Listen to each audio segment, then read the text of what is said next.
Sorry, I'm adjusting the sound of my music because it is too loud for me to, like, think with it going like this.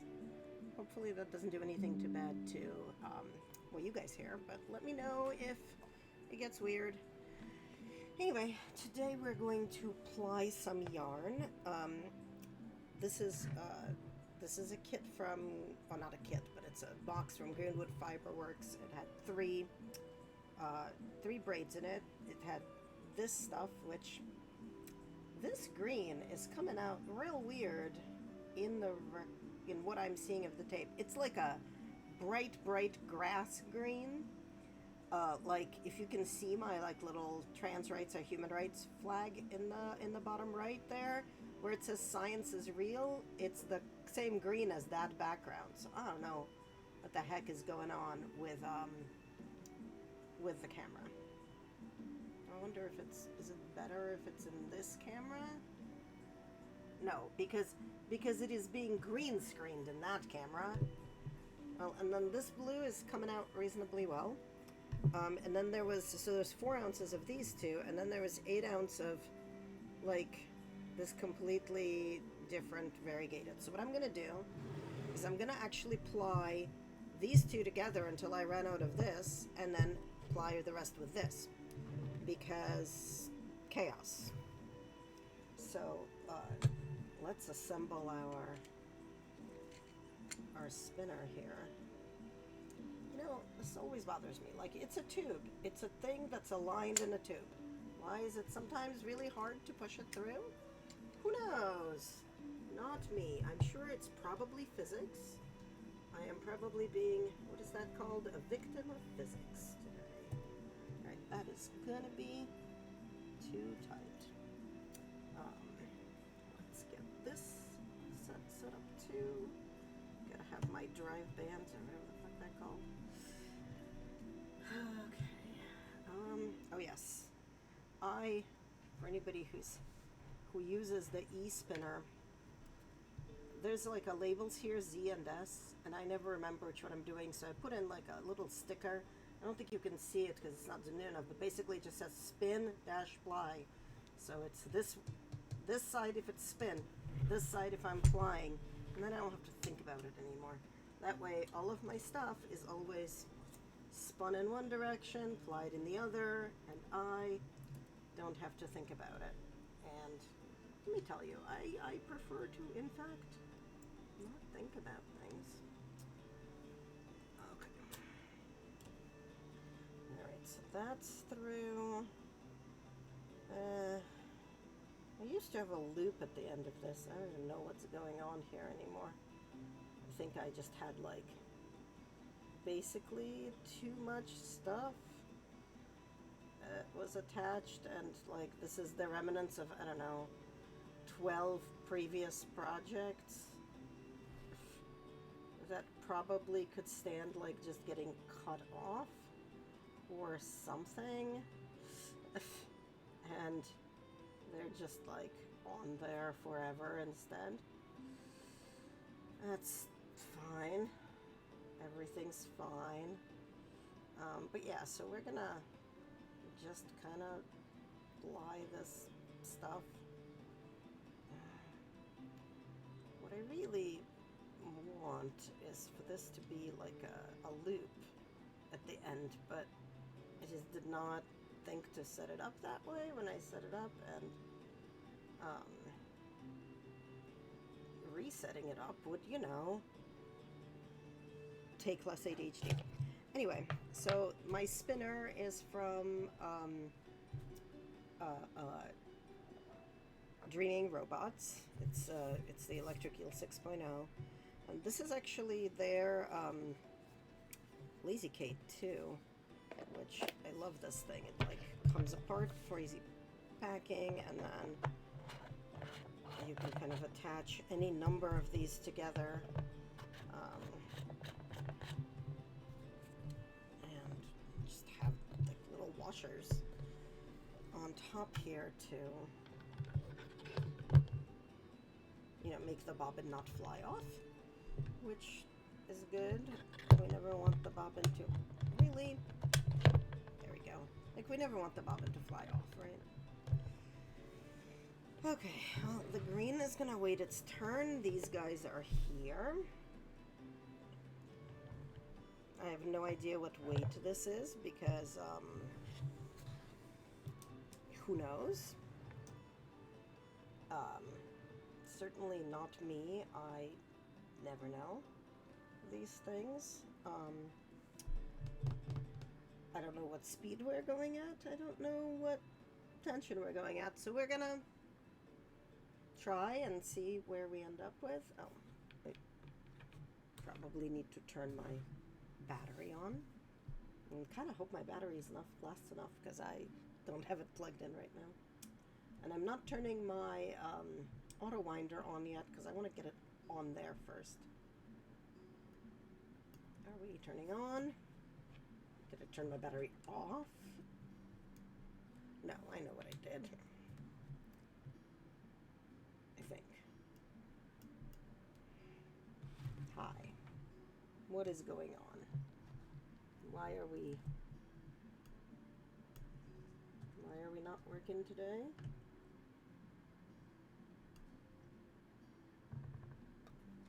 Did we decide to run out of battery? Didn't know. We're like lots and lots of battery. Of course it's doing this now because we are on a stream. Obviously. Let's turn this all the way down and then back up.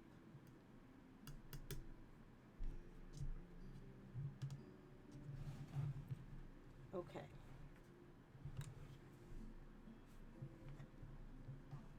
The battery is telling me it's got 3 pips of power.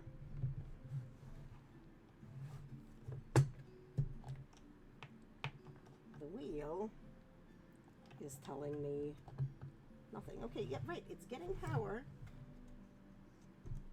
Oh, friend, this is in the wrong place. I don't think that was the problem, but let's see if it was.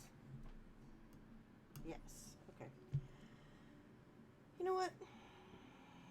Mercury's in Gatorade, right? Mercury is in Gatorade. Not fast enough. Come on.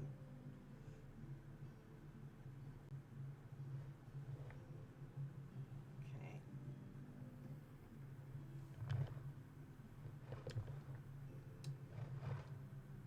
Okay, great. I think we're on there. Let's now get that moving. Finger in between the yarns and let's go. So we're starting where both of the end of everything is blue. So that's fine.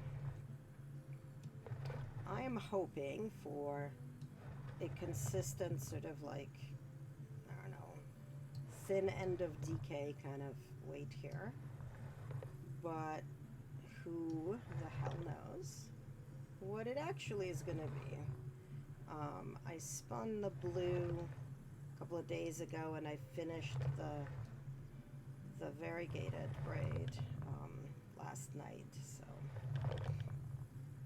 I was thinking like someday soon I hope my yarn will actually get to a consistency where it is consistent enough that I can, you know, actually measure it and tell people what the consistency is, because as soon as I can say with relative like certainty, okay, this is so many wraps per inch, even if it's got like a little bit of variance, I can potentially try to sell it, which is something that I do want to do at some point, mostly because I really like spinning and I really like knitting, and I spin a lot more than I spin more yarn than I can actually use up myself, and I don't know what else to do with it. So I was thinking like, well, you know, I have an Etsy shop, so doesn't have anything on it right now because I used to sell stickers on it for like bullet journals. Um, but I haven't done that in forever, so I haven't done that since before the pandemic, honestly. So that's gonna be, a thing. So, okay, so the variegated now is lightning in color, not boom crash lightning, but it's still like obviously plied with, the dark blue, because the dark blue is not going to change color. And I don't remember what comes, like the variegated was sort of like, it's like green to blue through to purple to pink to yellow to orange to pink to blue to green to blue, right? Like I think that was the progression. We'll find out. Like we're still in blue. There were solid chunks of color, and like halfway through spinning it, I thought to myself, I really should have done this one as a fractal spin, but I'll do that with the next one because I don't necessarily think of that, before I start. And obviously you have to think of that before you start so that you can, look at that nice barber pulling, so that you can, split the fiber and stuff. Alright, so we've got still a very light blue with like specks of white in it, because I think there was like an undyed chunk, and the fiber, for anybody curious, is from Greenwood Fiberworks. If you do the exclamation fiber command, which I have like somewhere in chat recently done, it'll tell you their URL, but it's like greenwoodfiberworks.com, all one word. They have this subscription box thing where every month they send you fiber. And this particular box is July, I believe, were these 3 colors.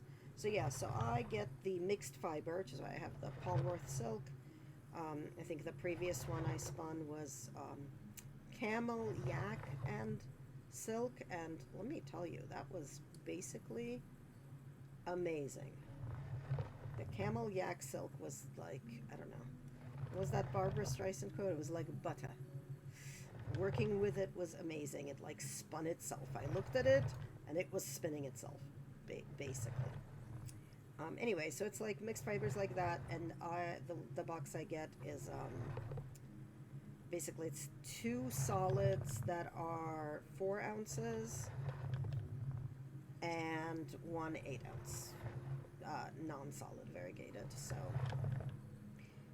they have different varieties, so like you can do just straight up merino or just straight up luxury fibers, obviously with different costs associated, and different amounts, so that you could get like multiple braids, for example.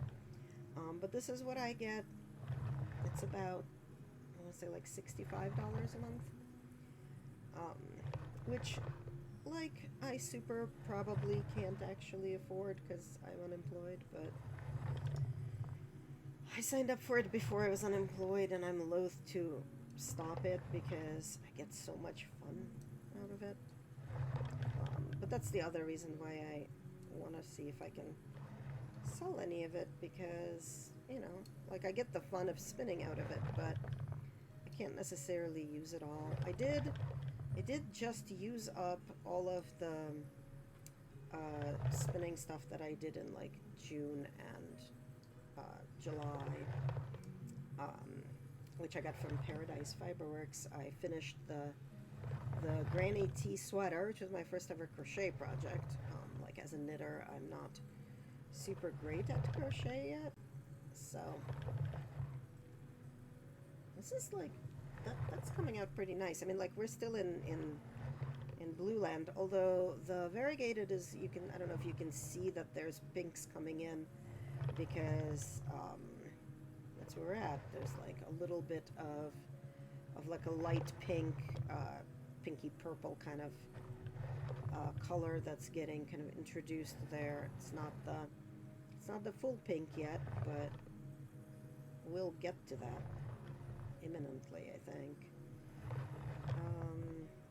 I think the pink is next because we're in the like light purples right now, so it would make sense for the pink to be coming in next, color wise.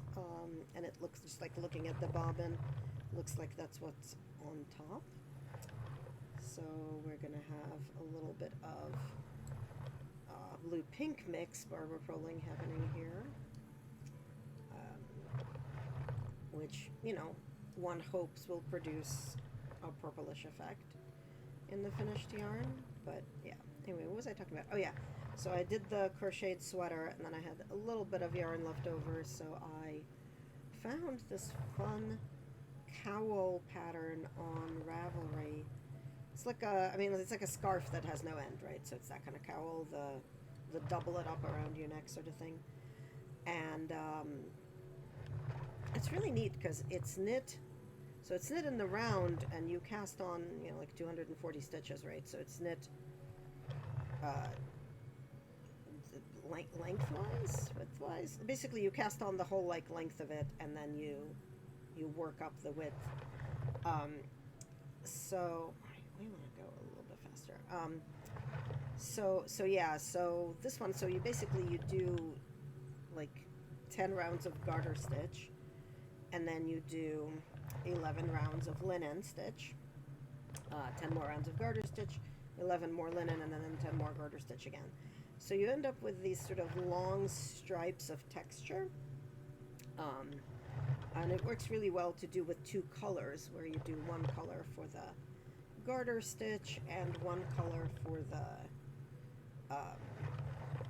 the linen stitch, and it comes out really nice. I'll show you guys in a little bit what it looks like. The colors I had were not particularly the best for it, but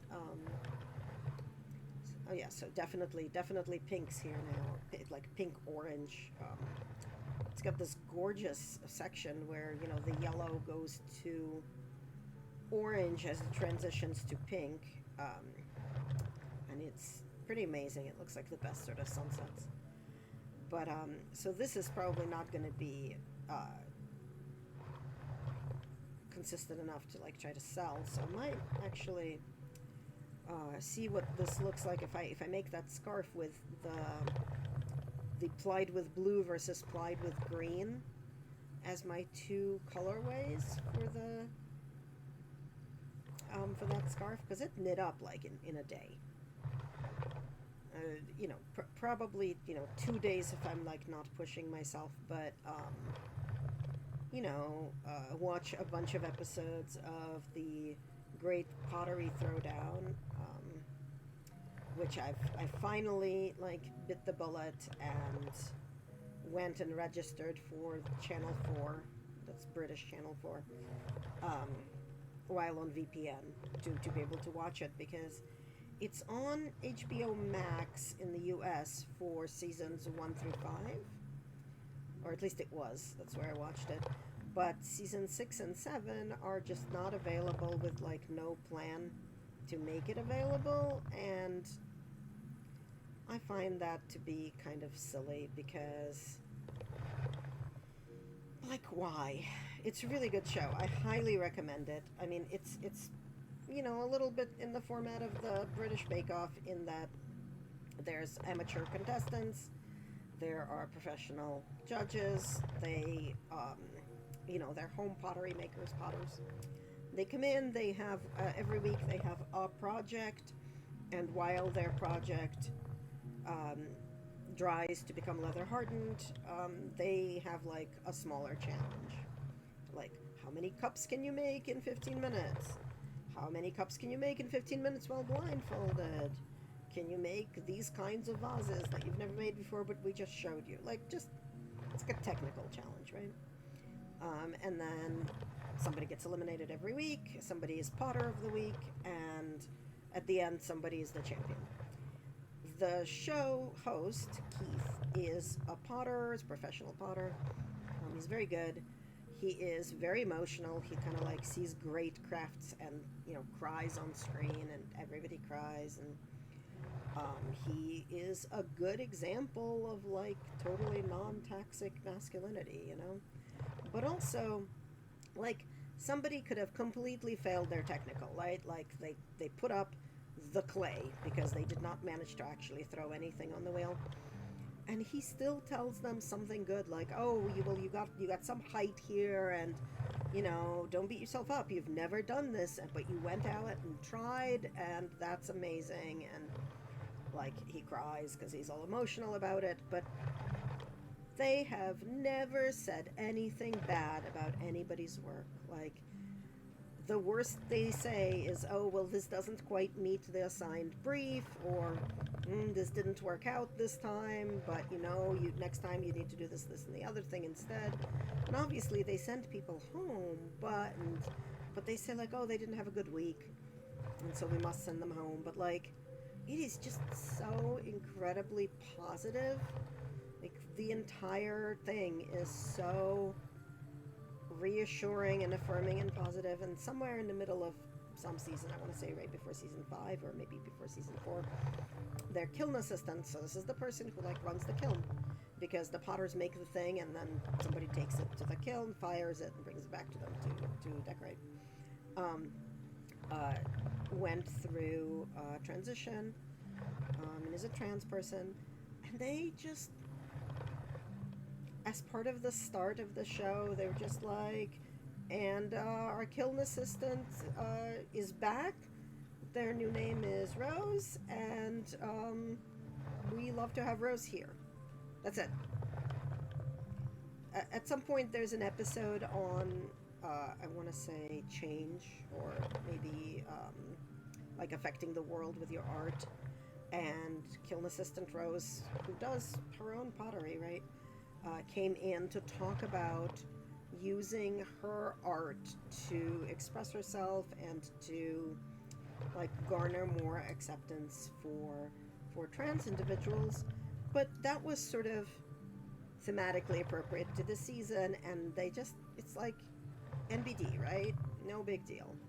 It was great. And season 5 started out with, suddenly there was a new announcer. So the format is, there's 2 judges, Keith and oh god, Gary, maybe, I forget the other guy's name. Basically, there's two Potter judges, and then there's like, I don't know, TV personality, comedian, like somebody who does the funny and talks to the contestants while they're working and that kind of stuff. And it's kind of hilarious. I think her name is Sorsha. Anyway, Sorsha wasn't there. There was like some other new announcement who was a TV actor, so presenter in Britain. I'm sure I would know better if I was English.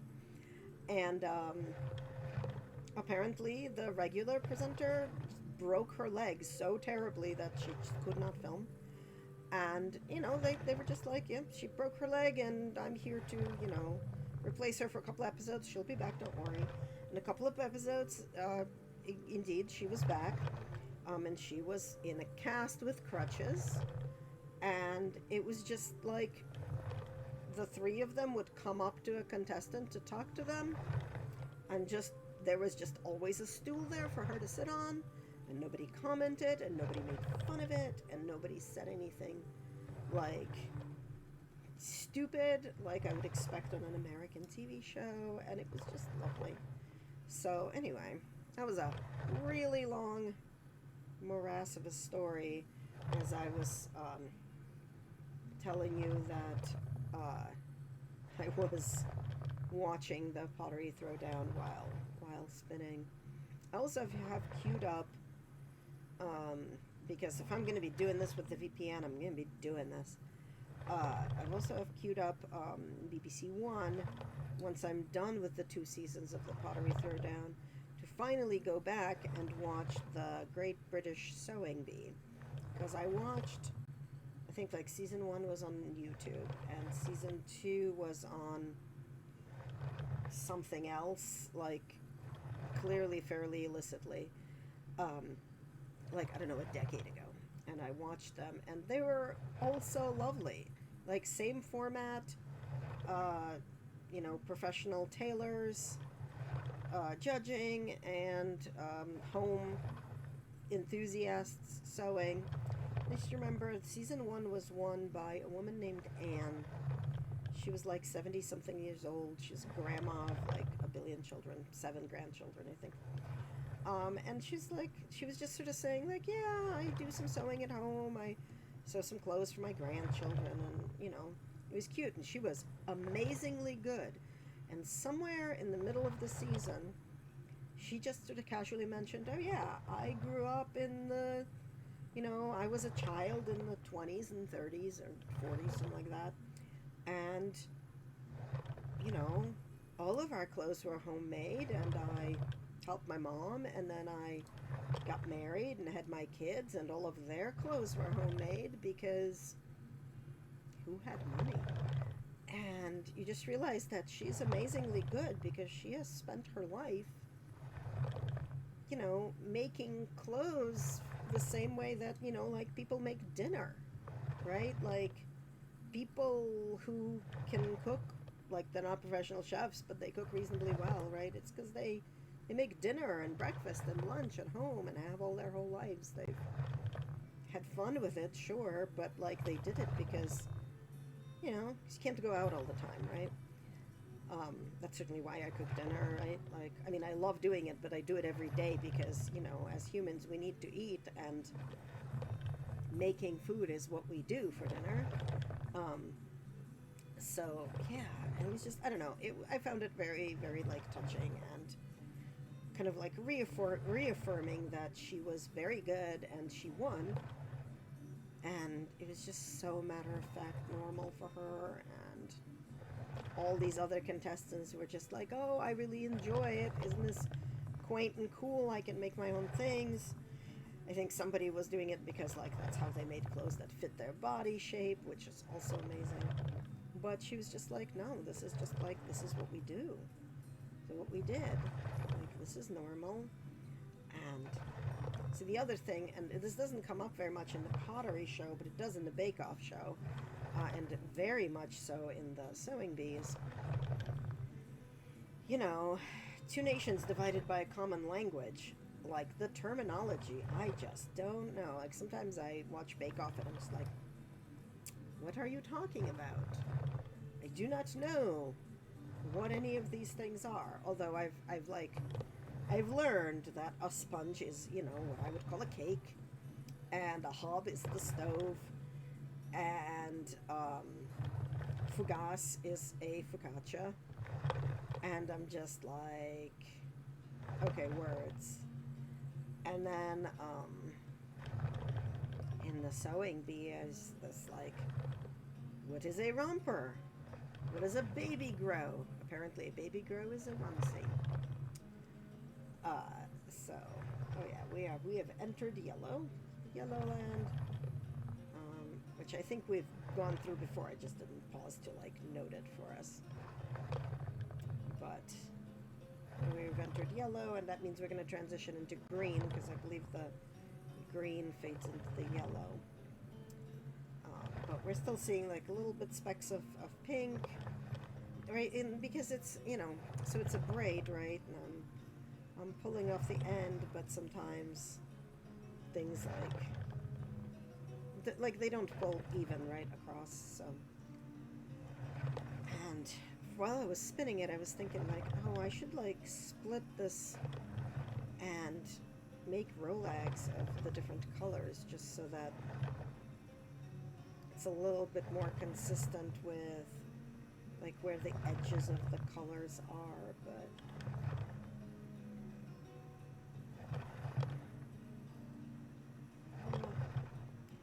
did not actually do it. So there's bleed, basically. There's just color bleed all over the place. And I thought the yellow was going into green, but maybe it's going into pink. Looks like it's going into pink. Like, we have had the green happen, but didn't note it. Oh well. I can't wait to see the difference between putting this with blue versus putting it with green, because it's amazing. It's like lipstick, right? You take the same lipstick, you put it onto 3 different people, and they all look like they have 3 different lipsticks on, because everybody's base color, you know, interacts differently with the color in the tube. So it's the same way, right? Like, the variegated is going to be the same, but I'm betting that the yarn coming out is going to be completely different because of what it's plied with, right? Of green versus blue. That's the other thing, like, if I had like really thought about this, I would have split the variegated down the middle for the two, but that would have made the color gradients shorter, which I don't necessarily want. But, you know, it's just like a wide variety of different things that you can do. Well, it looks like the ad break is done, so welcome back, folks who were away on ad. We have not done anything new and exciting that isn't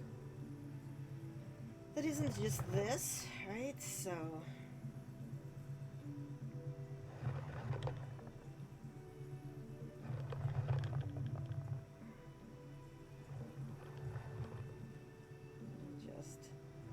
just getting this on there, and I do think I got a much steadier consistent single out of the blue than out of the variegated, but I think that has a lot to do with just trying to adjust how and where I'm pulling for the colors to try to get the colors to be reasonably stable in the variegated, which is not the case in the blue, right? Because it was like all one solid color. And so oh yeah, by the way, the blue I did, at least in part, while I was at Albacon last weekend, which is it's like a small convention in the Albany area. I think it's in Clifton Park, so like right outside Albany. The green is the one that I had taken to Glasgow for Worldcon. So some of it was spun on the plane in the air. So I took my wheel with me, and every flight attendant stopped by to take a look at what I was doing. And then I, spun a whole bunch at the convention as well. And in London after the convention, right? Because we took a couple of days to look around Glasgow, and then also took a couple of days to look around London on the flight back. So we're back to the light blue here. A nice long blue chunk. I think the blue is kind of like, I hesitate to say it's the predominant color in the variegated, but it sort of is, because like it repeated a lot more, I think, than the other colors. But I also don't know if that's like my perception or if it was actually true. But like this is all blue, so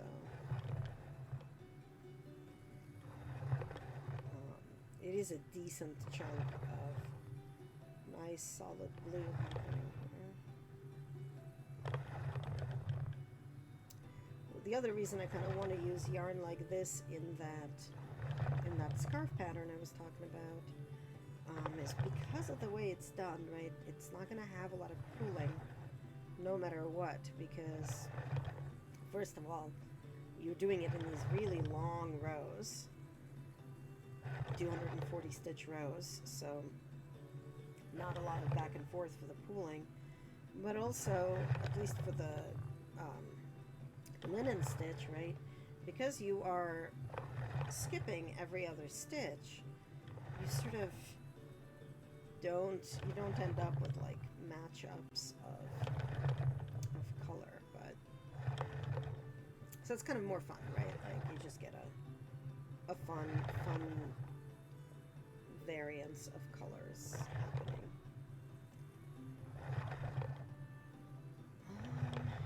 Okay.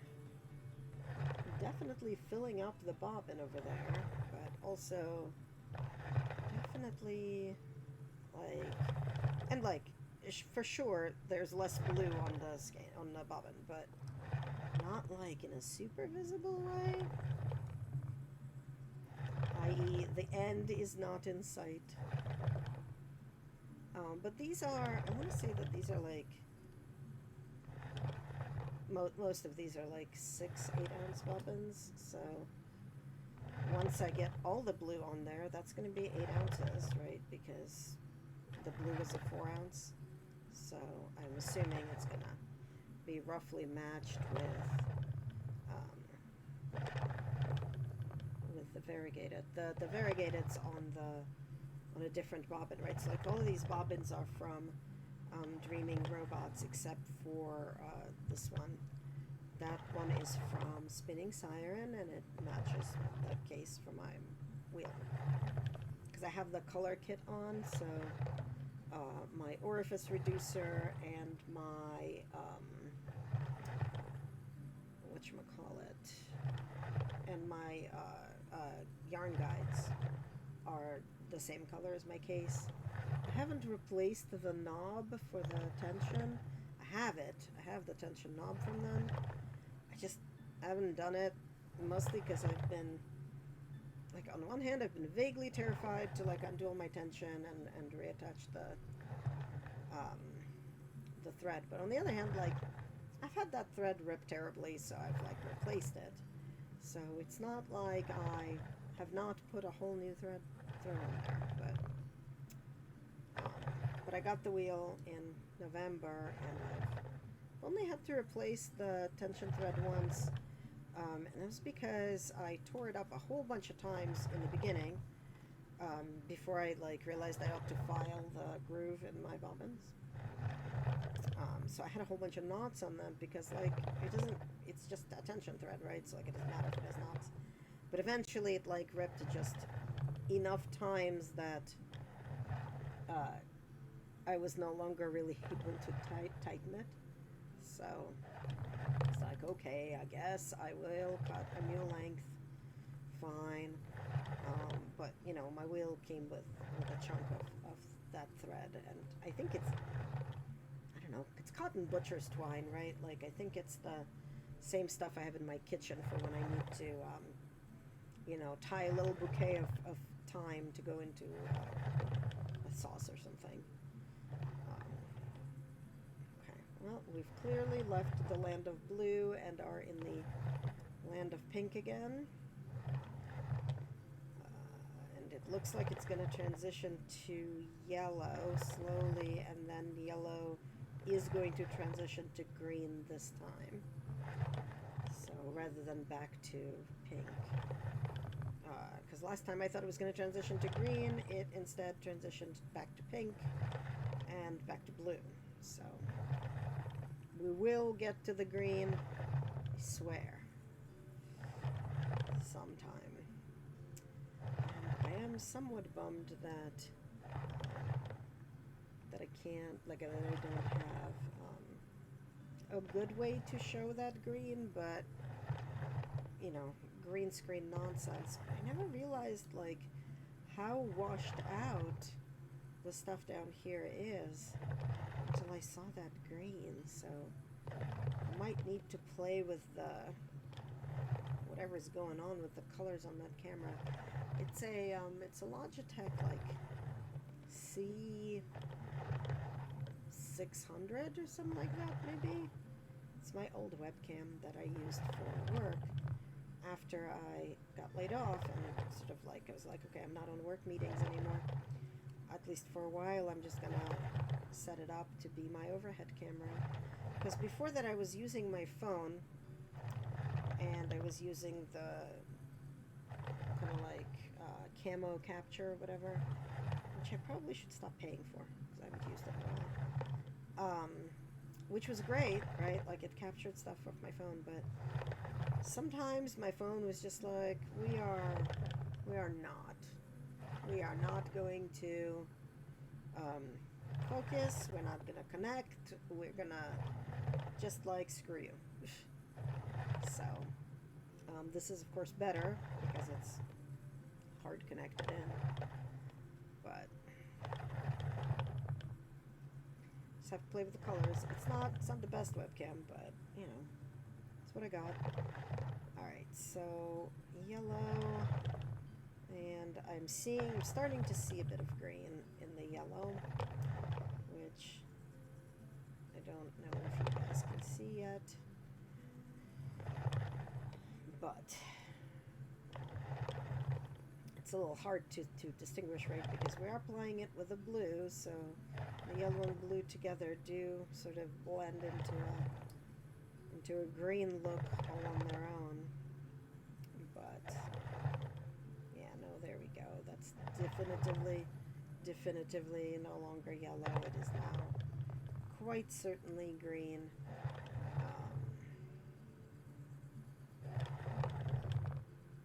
And it is. It's lovely. I do like it. I did not think I would, because it is like a little bit of a garishly bright green, and I tend to not be into that. Same could be said about the pink in that colorway, but it works out really well together with everything else, and certainly it's been looking great applied with the blue. So.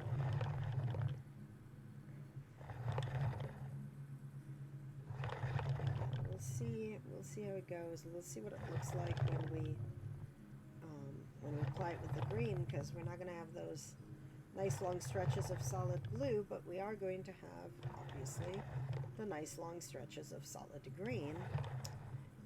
Just because, like, it's still green, right? There's the green is in maybe just as big a set of chunks as the blue, which would make sense, right? Because they go together for this box of yarn, but alright, the green is starting to develop some blue mixed into it. Not all of it, not consistently, but we've clearly started the transition to blue part of the variegation. So.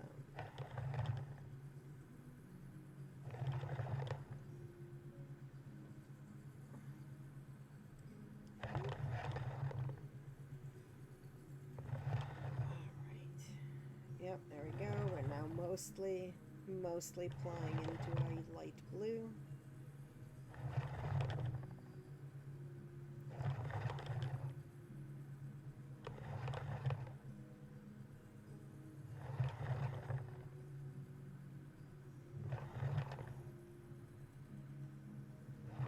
I wonder how much, like what length of yarn I'm going to end up with.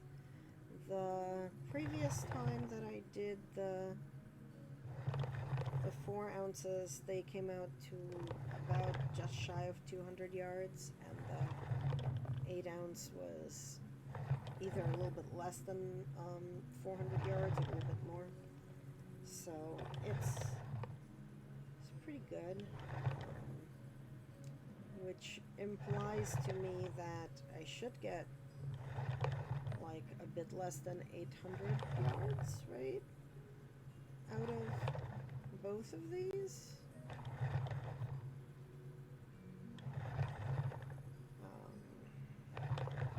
I think those were, actually, I think those were chain plied, so triple ply, so maybe I'll get more out of just the 2 ply, but again, like, I certainly cannot, like, I'm looking at the bobbin of blue and no end in sight, but this bobbin is, I mean, it's not full, but it's getting there. It's also not very tight bobbin, right? Like it's going to be somewhat squishy. To be fair, both of these are also somewhat squishy. I've been going for about 50 minutes, so this is also a good way for me to gauge. It looks like the blue is transitioning back into green.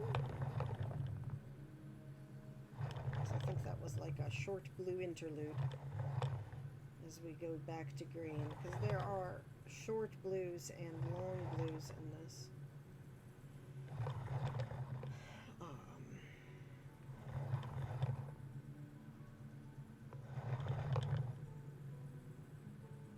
I think it's because blue is the start and end of the colorway, right? Because it's like blue to pink to yellow to green to blue to green to yellow to pink to blue is the repeat, and then we start again with more blues. So on the pink end of things we sort of get the double blue,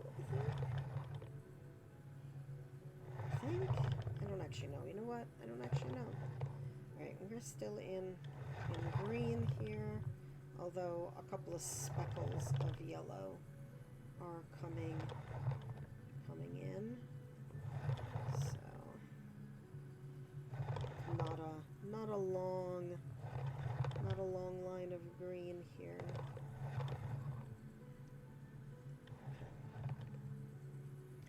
And as always, my hands want to migrate closer to my body, right? And I end up T-Rexing over here, which is not super useful because then it's not in camera. And while it's not that I'm doing anything particularly exciting with my hands over here for you guys to see, it just sort of completely defeats the purpose if my hands are entirely off screen. So. Also, for anybody watching who remembers when I was doing spinning and the Iliad, we're going to go back to that, but I can't ply and do that, I don't think, because there's a little bit too much like looking at how the yarn is plying up as I'm plying that happens. So not as useful for like looking at the screen and reading off of it. But when we go back to spinning rather than plying, we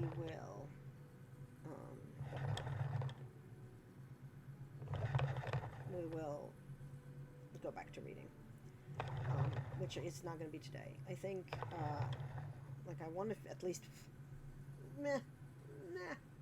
I want to at least finish the blue, but plying is sometimes bad on my hands, and it's kind of like the repetitive motion, and the arthritis has been not great lately, so I want to kind of protect my hands. So what we might do is finish the blue, and I'll see where the time is in terms of whether I want to raid out or like stay and maybe do a little bit of Fields of Mystia or whatever. I did get my, like the first attempt stuff playing that I did get that to about the end of all the content, but I'm also pretty sure like I missed a bunch of stuff, and I certainly missed talking to people because I was just trying to get through the content. So I did another start, and I'm about halfway into the first season, which is spring. So maybe we'll play a little bit of that. I'm hoping to be a little bit less Chaos Goblin-y about it, and do a little bit more of like making the farm look like not butts. So that requires getting a shovel and like cutting out some nice garden patches, you know, like basically doing some like 9 by whatever, 3x3 garden patches. So that's kind of lovely.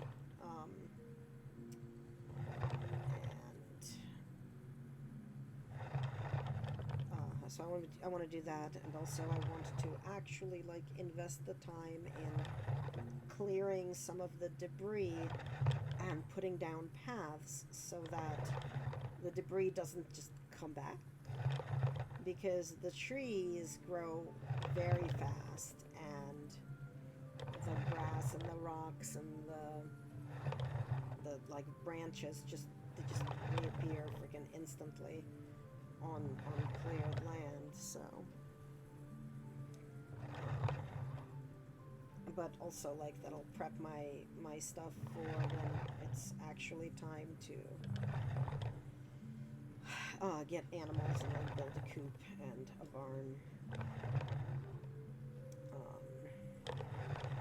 I did not get to have all the animals in my other run, but I did get to sheep and some llama and ducks and rabbits and capybaras. And I did start kind of doing a little bit of breeding. Like the chickens did not breed any fun colors. The cows got me some interesting pinks. But I am interested in making a blue cow. Because then I'm going to put on my lumberjack outfit that totally exists and go pet my blue cow and feel like I am reenacting Paul Bunyan. Which, like, I don't even know if the Paul Bunyan stories are, like, big and known in the US. We learned them in Russia as, American folktales. But my experience so far has been that a lot of things we learned as American tales that, every American should know, most Americans don't know because they're like some sort of weird okay with communism American stories that got found, and only those made their way to Russia. So as you can see, we've gone through some pinks here and are in purples, so we're about transitioning to blue, back to blue soon as we get through the purples, just because what was going on here? Who knows?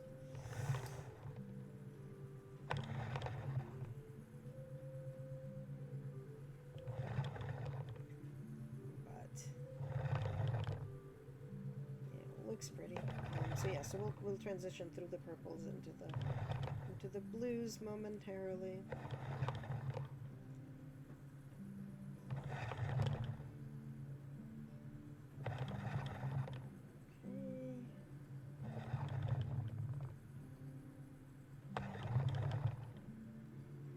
Okay. Still a little bit purple, but mostly blue at this point.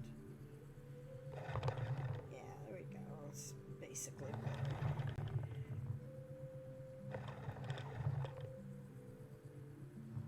just a slightly different shade of blue than the dark blue I'm applying it with, but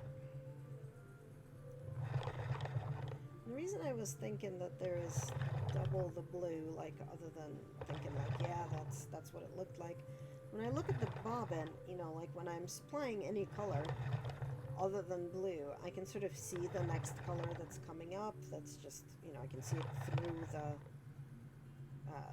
the colors. But like blue is on the bobbin in multiple layers, so clearly there's just longer stretches of it than any other color.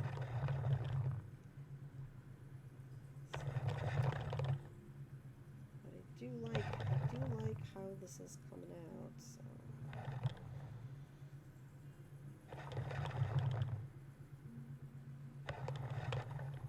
And we'll see how much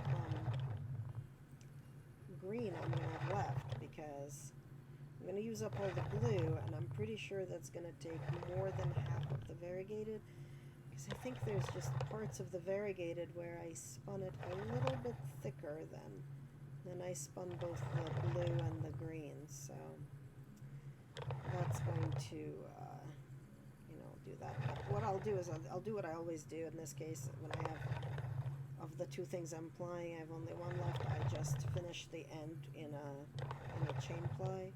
So it's entirely possible that the part of this that's going to be plied with green is just going to have some solid green chain plied on the end, but there are worse things to happen than that. This blue does need to end someday, though.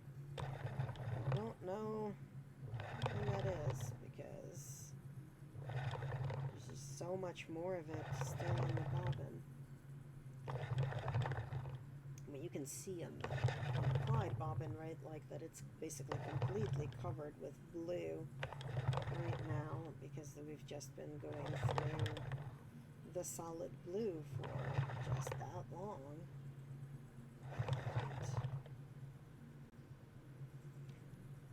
No, not quite end inside. I mean, I can see on the variegated that, we're going to be going through a light purple into a pink, like fairly soon, but not quite not very soon.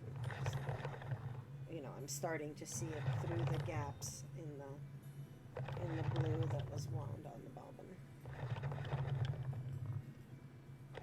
But that's, after all of this blue that we've spun, or that we've plied, that's the first that I'm starting to see the next color through it, so there's quite a lot of it.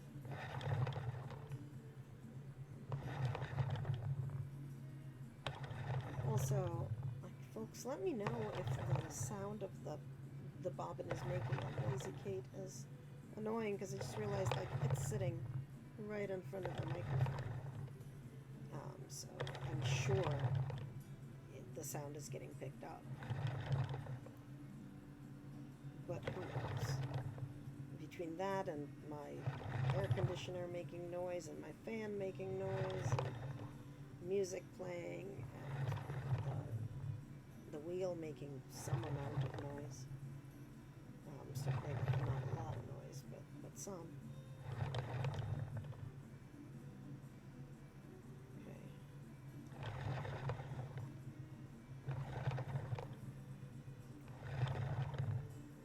Still blue.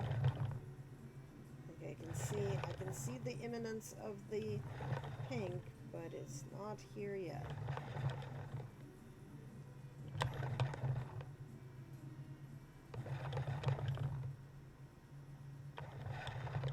Okay, we've started seeing a little bit of a purple tint to the blue that's coming in from the variegated bobbin.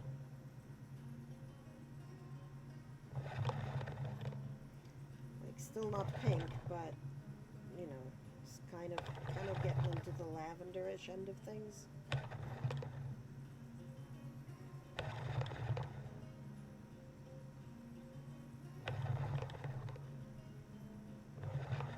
And I don't see any more blue on the bobbin over there. So I mean, there is more obviously, but I don't see it through the yarn. So yeah, so there we go. We're in squarely in purple land here, and I can see that it's mostly pink with just the hints of the blue mixed in as we just completely phase out of it. Hence the purple, right?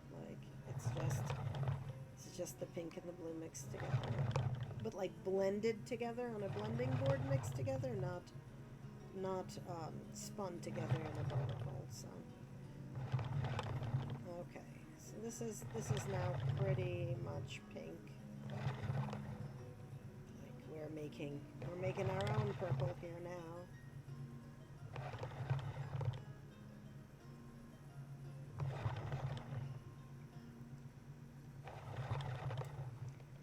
Yep. So we're in pink, and it looks like this pink is gonna transition into yellow at some point after a while, and maybe the yellow is going into green next. I'm not actually sure because it's so many layers deeper into the bobbin.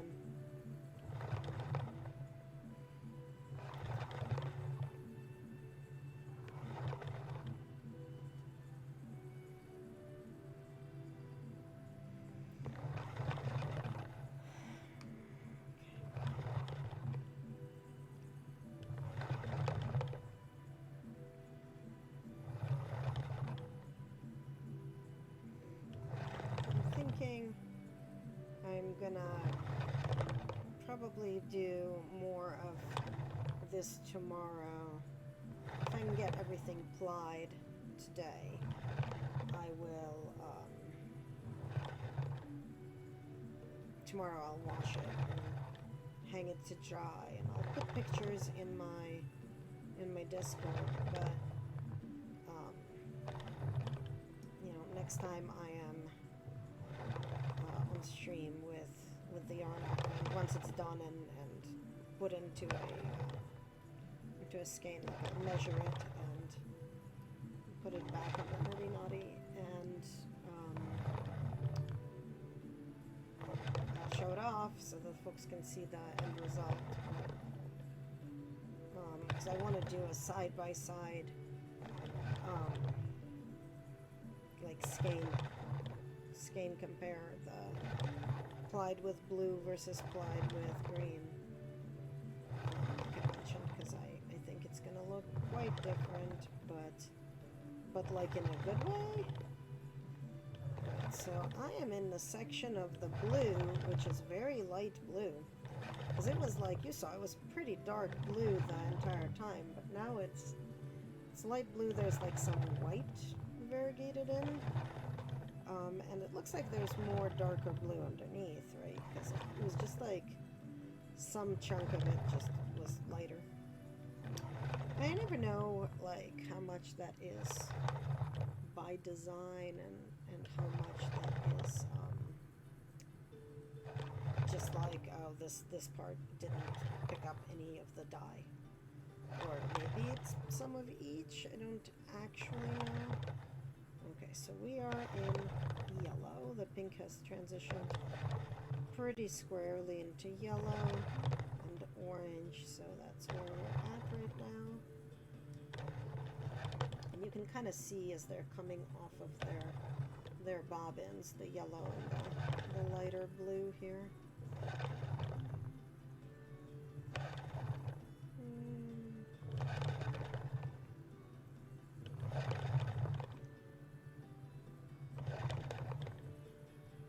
Also, I did not take pictures of the bobbins before I started plying them, which I just now realized I didn't do, but it's okay. There are worse things, obviously. Alright. I'm beginning to see through the blue like that blue got spun on a bobbin that had like the big fat brown yarn as the leader, so I'm starting to see the bits of that brown yarn. It took a while to get it covered up, so again, not yet at the end, but end is vaguely in sight, starting to become slightly in sight, which again is good because this bobbin is looking like it's almost completely full. Right, okay, so we have green and light blue happening over here, although the blue does look like it's slowly starting to maybe become a little bit darker, maybe. Again, not at all back to that dark blue that we started with, but darker than the almost white light blue we've had for a little while. So. Yeah, definitely seeing the dark brown leader coming through. So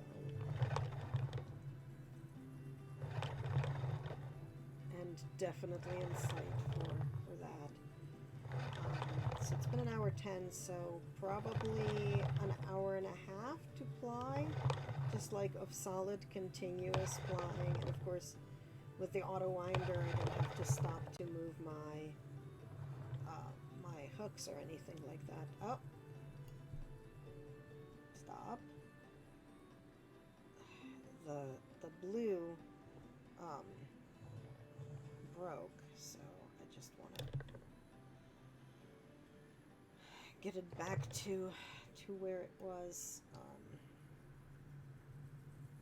where it broke, so that I can kind of blend it back in. There we go. I hate when like one thing breaks.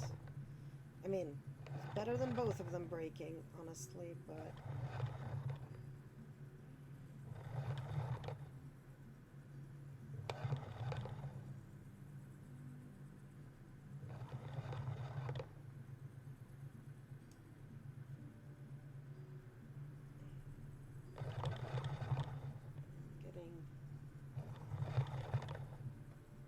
getting a little bit faster here, just to get a little bit more of a twist on, just because there's so much weight on the bobbin now. It's not quite pulling as hard.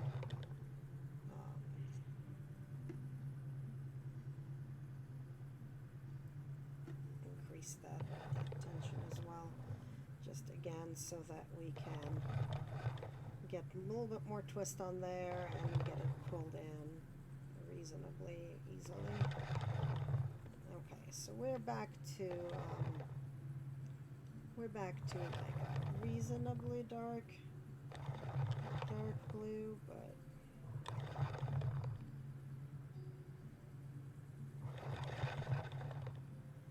yeah, reasonably darkish blue back.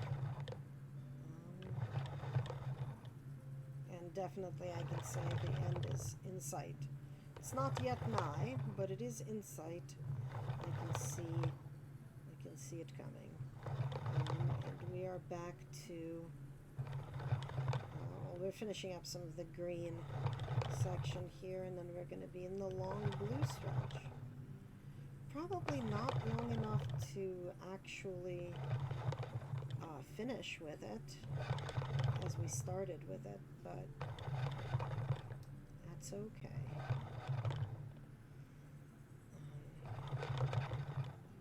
I am vaguely curious how much this plied bobbin is going to weigh, because again, it should be 8 ounces, but we'll see. I mean, obviously I will weigh an empty bobbin and tear the results, but let's see. Or not tear the results so much as well, I mean, I suppose I could weigh an empty bobbin, tear to 0, take it off, it'll go negative, put on bobbin with yarn, and it will do the subtracting for me. That's actually probably the way to do it, rather than to attempt to do math.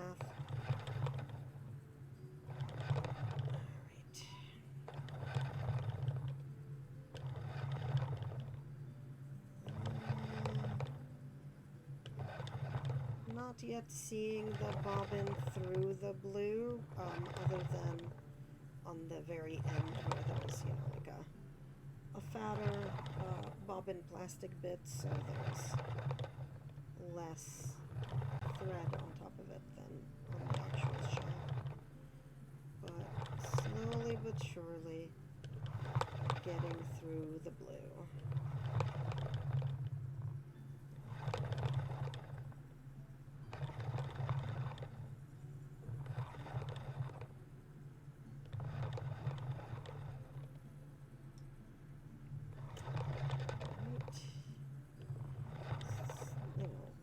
Lighter blue coming off the variegated bobbin, darker blue coming off the dark blue bobbin. Because the variegated bobbin, the blue is starting to also show like some signs of green coming through it. So going to end with the green still happening. Well, actually, I don't know. There's so much blue still on the blue bobbin that I don't really have the ability to predict how far through the variegated we'll get. We'll definitely get to the green because we're basically there now. I don't know if we'll necessarily get through the green because I am starting to see the bobbin through the blue yarn. But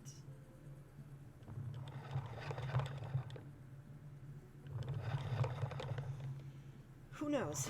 Alright, we're pretty squarely in the green coming off the variegated here. So we went through the sort of teal end of things where the blue and the green were joined together, but that's all gone. Yeah, definitely seeing a lot of bobbin shaft through the blue, so maybe the green is where we'll end. Maybe. If not, it'll be the yellow, but it'll just then be a while until we get to the green again, which is not as cool for starting the green with, but that's okay. I don't want to cut the blue short just to be able to do that, just because it's not that important, and I don't want to waste any of the blues.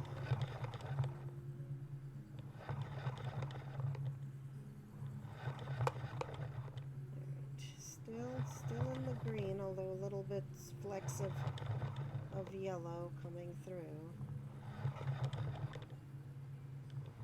And we're done. And we're done because that's our fat brown leader. Okay, come on.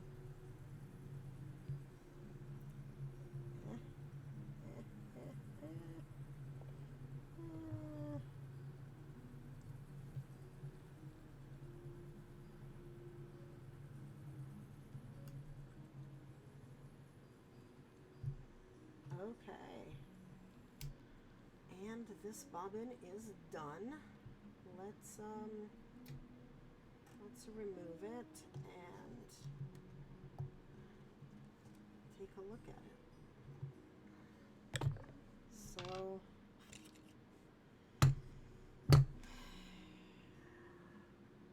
here we go. It's a pretty full bobbin. You can see, you can kind of see the variegation in the sides. This green and blue together has a lot of that the Scream colorway for some reason. But I wanted to do the weighing.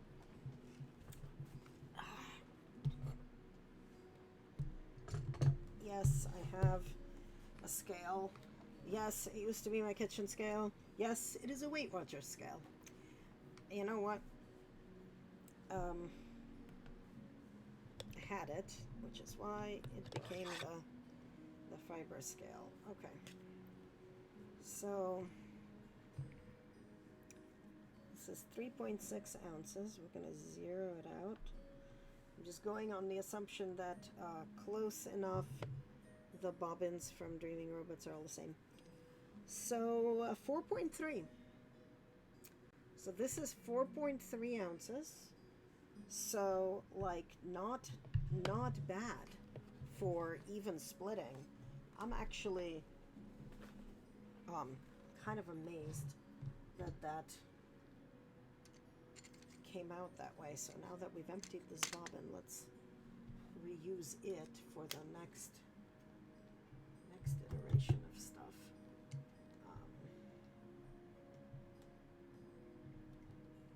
Let's get this on there. Get this on there.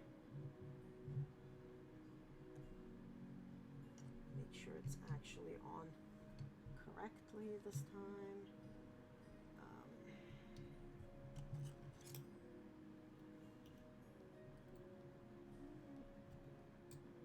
I really like these yarn guides, but they are both rings and not hooks, right? So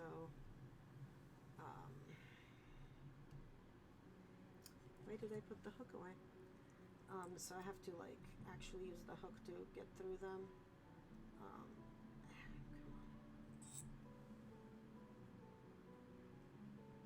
Because the ones that come with this guy, you know, the one that moves has a hole in it. But all right, I just want to make sure that this is gonna. Yeah, no, we gotta make it go in the other direction. And let's undo this because I want to get the brown on there like spread out. So with the spinner on, with the you know, auto winder on. Right, and stop. Okay, so that's ready. This is done. So it needs to wait for like a day on the bobbin because I don't like using the bobbins right away. I want them to kind of chill for a day or so. Okay. And absolutely need to hydrate.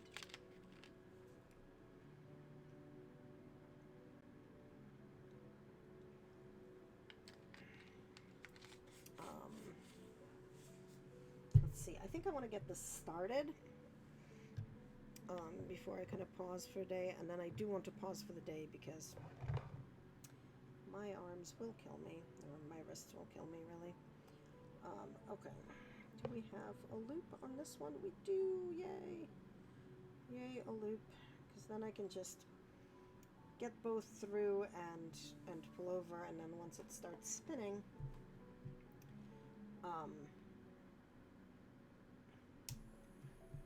you know, the twist imparted will kind of anchor it, so I don't have to tie anything on or anything. Alright. Oh, we need to slow down because we are not like doing this to a nice big fat bobbin that is already full of stuff.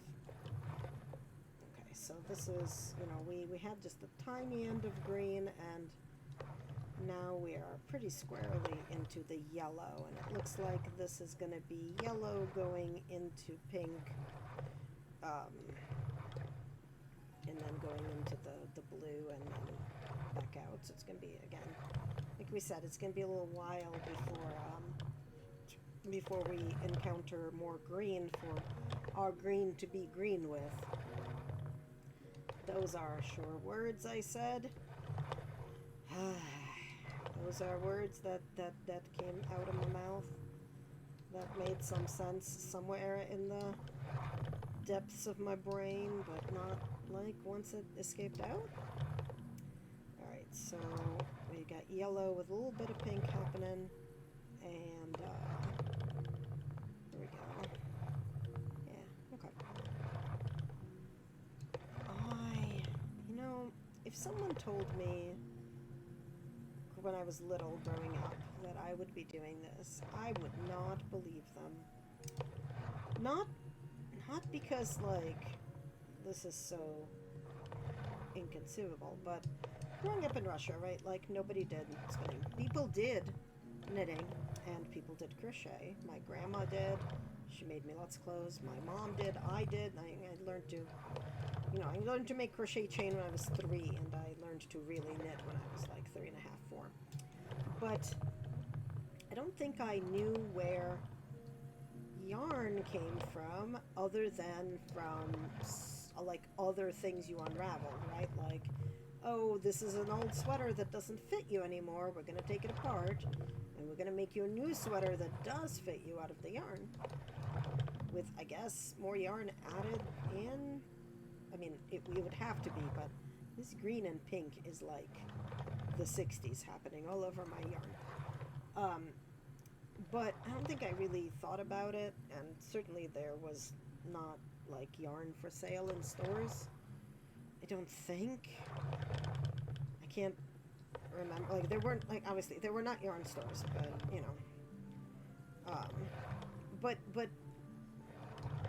this was the sort of thing that people did in, not just in fairy tales, like, of course, yeah, in fairy tales, also spinning straw into gold nonsense. But this is sort of stuff that old people did in villages, and so Russia is like super racist and prejudiced, right? Like, everybody knows that.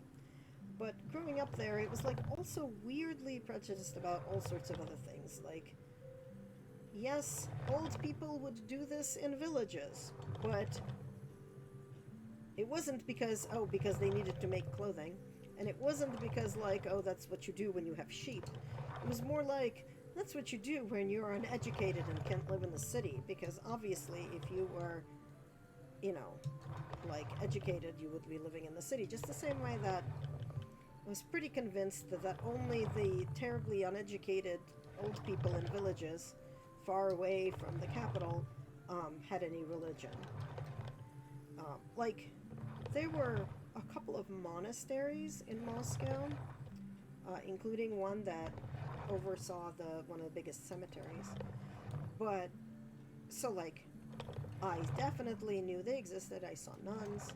I saw priests. I definitely probably saw monks, not that I knew about it. But, I knew that there was a metropolitan in Moscow. I think I even knew who he was. Because I was curious. But, like, religion was for old uneducated people. Except, I also had religious relatives, like religious Jewish relatives. There are very, very few of them, but they did exist. And we did sometimes go to their house for some holiday type stuff, which I didn't ever know really or understand or know anything about. But I was pretty sure that, like, you know, especially now thinking about it in retrospect, I was like very certain that only poor uneducated people were religious, unless they were Jewish, at which point they were neither, well, I mean, they were as poor as everybody else, but, like, they certainly weren't uneducated. So I think that particular set of beliefs was only about the Christians, the Orthodox Christians, of whom I think I knew. Now, I knew religious Jews, and I did not know any religious Christians. Like, the story about this that I tell people, which I think illustrates it pretty well, is in '85, Reagan visited Russia. So, like, Reagan and Gorbachev had lots of meetings, blah, blah, blah, whatever. The main thing for us was that very, like, special, never seen before or since ice cream was sold in our neighborhood as part of, I think, looking good for visitors or something.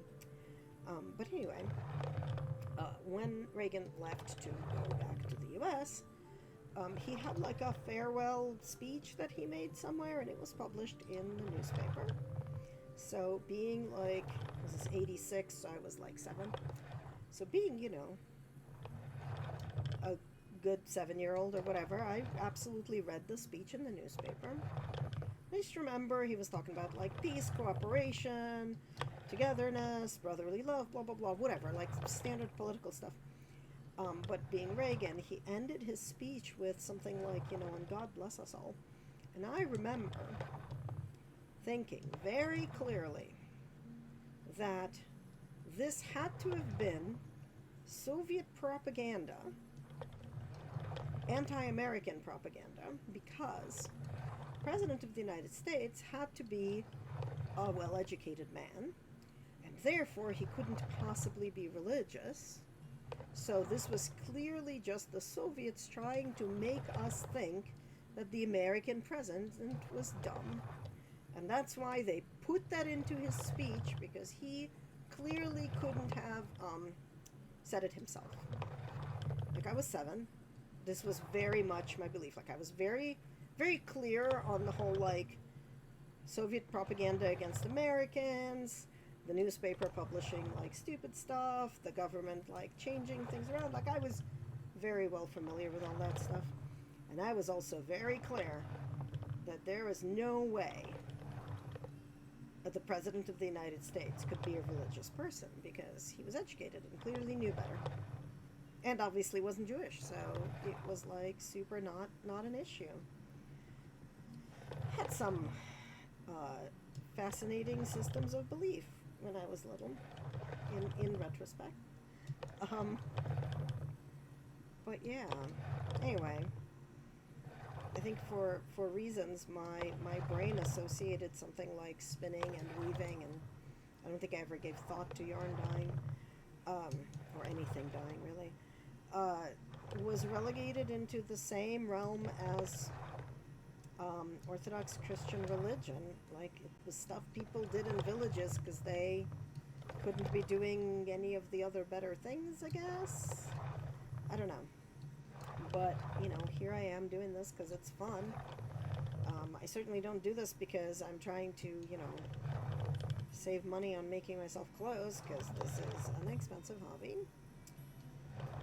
But it does make me stuff. So somebody was talking yesterday on was watching Sleeping Luna Designs spin a Sleeping Luna Designs stream, Icon Words, and yeah, we were watching that, and she was doing some spinning and then some crochet. We were talking about, like, oh, well, slow fashion's in, kind of like as an opposition to the fast fashion movement. And that's why people want hand-spun yarn and handmade clothes. And I'm thinking, I make handmade clothes, but, like, I make shawls and scarves and stuff. But there's special occasion stuff. If I'm gonna, put on a t-shirt, I don't go to the one that I knit. But on the other hand, I should make more, like, utilitarian clothes, I think. I just think in terms of, like, I don't like layers. So if it's summer, I don't want something like woolen and knit, and if it's winter, I still don't want something woolen and knit. I, like, wear a t-shirt anyway, so that's kind of like part of my problem. I do sew myself clothes sometimes, but on the other hand, I also have, like, fabric that I got, I swear to God, before the pandemic, to make myself some of the kind of duvet covers. Duvet covers? No, whatever they are. That I like better than the ones I have, because I can't find, like, the ones that I like. Oh, hey, we're gonna have another ad. Whatever. So I have my bedding is all from IKEA, and it's like a, for my blanket, it's like a giant pillowcase with snaps, basically. And so you have to fit the whole blanket in there and make sure that it's like straight and not all tangled up. But what I really want are blanket cases like we used to have in Russia, which are, like, it's still a giant bag for your blanket, right? But instead of sliding it all through one end and then snapping the snaps, it's kind of like, if you imagine a big pillowcase, but it's like it's stitched up, right? It's stitched up on all sides, but the top layer has a diamond cut out of it in the middle. And what you do is you basically put your blanket on top of your blanket case, and then you push it through the diamond, like, and the diamond is, I don't know, like a foot to the side on a diamond, and you just, like, stick the corners. You pick a corner, you put it through the diamond, you put it to the corner. You do that with the other 4 corners, and then you pick up from the outside 2 corners and just kind of shake it. But it makes it so much easier to fit the, like, to do the whole process. You don't have to like wrestle with it. So I bought fabric to do that, and I want to do that, and I also want to take the cover that I have and like stitch up its open end and put in the diamond. Although I'd probably put in the diamond first, but I have not done that yet, and I really want to, so just haven't gotten around to it, and like I really should while I'm unemployed, because this happens every time. Eventually I find a job, and then suddenly I like have to start in 2 weeks or something, and I realize all the billions of things I didn't actually get to do. Alright, the green and like orange is such an odd combo, but I think that's what's gonna make it so super different from the plied with blue end of things, because that is just not a, you know, not a color combo that was over there, obviously, for obvious reasons. But welcome back from the ad. I hope the capitalism wasn't too bad. Thank you for sticking around. So we're going through the yellow here, and we're about to actually finally go into the green, so that our green is getting plied with green. It's almost there, because we're in the greens and yellows now, so... Oh yeah, so this is like a nice bright green together. Looks pretty cool. I'm not gonna lie, looks nice. And again, this is not a shade of green that I normally like at all, because it's a bright grassy green, but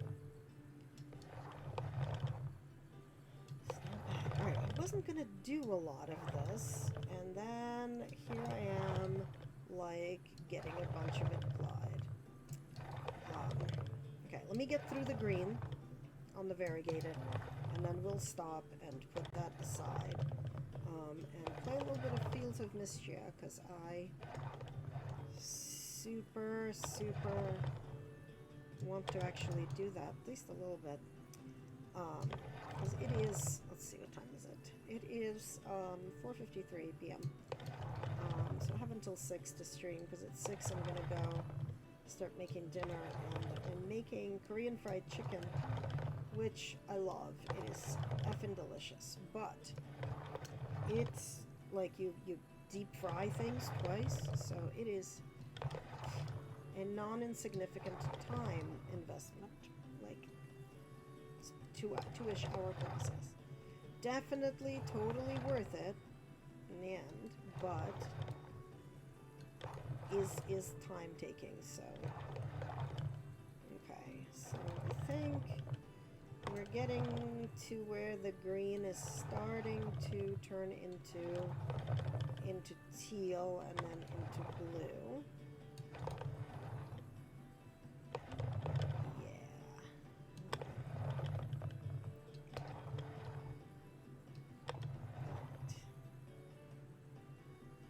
Alright, let me get some of that in, and then that off, and anchor the sky.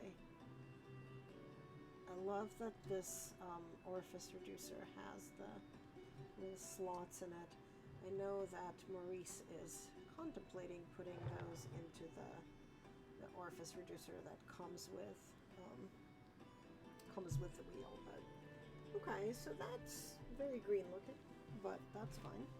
Let's turn this off so it doesn't accidentally do anything, and then we're gonna move this over, because I'm gonna get to it later and finish it.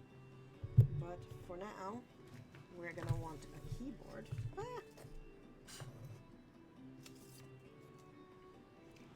Alright.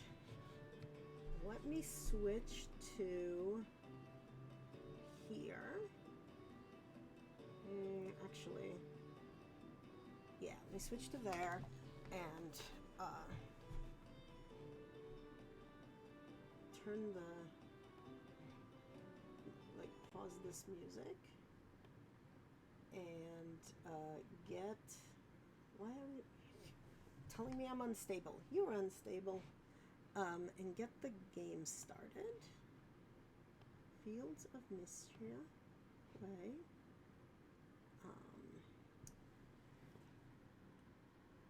I gotta figure out studio mode. I gotta figure out, like, my game source here. So let's see.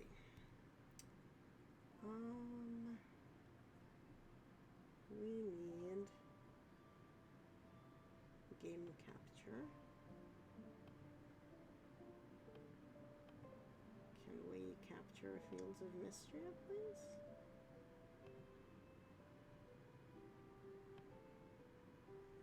And then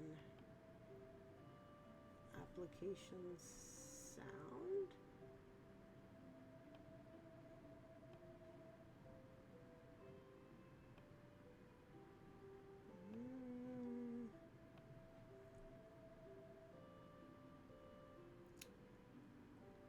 I don't think we're actually capturing the app sound, but that's okay.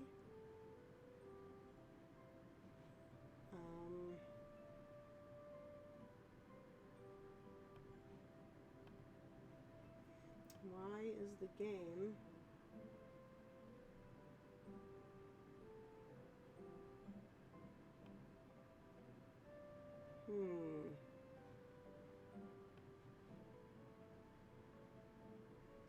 why is the game, like, so tiny on the screen? Game, why are you not full screen? Okay, we are now full screen.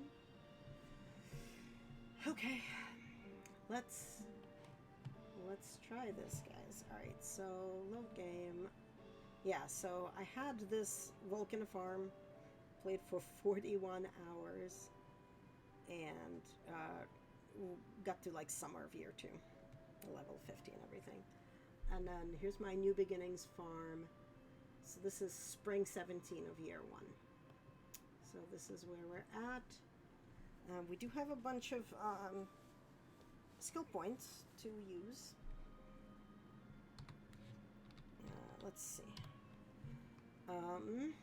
First of all, do some organizing. Oh yes, we're fixing the mill currently. So we've got, we need to put in copper ingots. We need, like, about 140 more stone and about 80 more wood. And Spring Festival is imminent, and then, oh, and I need to get sod. I don't have sod for her. Don't have salmon famine. I still haven't found any shadow flowers. Okay. So I think I have enough stone. I need 80 more wood. And as you can see, oh. Okay. I'm here to pick up all the Breath of Spring you collected so that we can start the final count. Okay. Okay, I gotta run. Hope to see you at the festival. I guess the festival is today. Cool. Well, we'll get there in a minute. We have strawberries to harvest. And then everything to water. And we still have, you know, the terrible, crappy watering can that we started with. So it's one plant at a time. Slowly. But that's okay. Oh, but we're recovering some stamina. I did get the thing where you know, like, you recover stamina from watering sometimes, but all right, we definitely need wood. But you can see, like, my my stuff here is pretty feral looking. I have not gotten around to really getting stuff fixed up. But let me... There. I like to see... I like to see how much, like, wood I have as I'm gathering it, so I can sort of see how close I am, if I am at all close. Like, this would be so much better if I had the materials to have a better axe. But I don't, and I need to donate some of them for the mill. And it's like the mill is not something that I really actually need yet, but that's okay.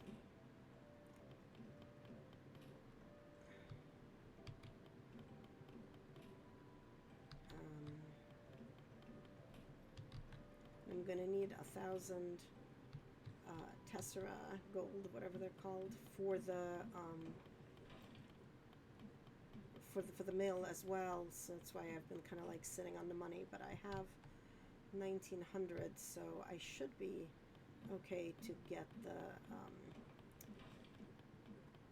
like I did the first backpack expansion. I don't think I have access to the next one yet, but okay. I'll eat the cake. Cake is pretty good at restoring like everything. I feel like it's a waste to eat the cake right now, but oh well.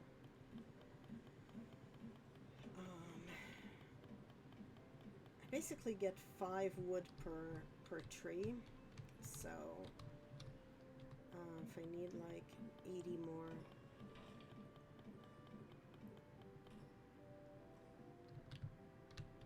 So I'm at 64, so I'm like close to having the right number of everything, because then I can get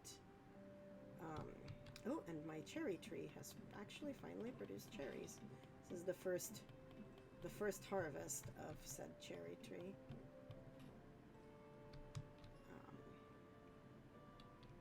Hello, cherry tree.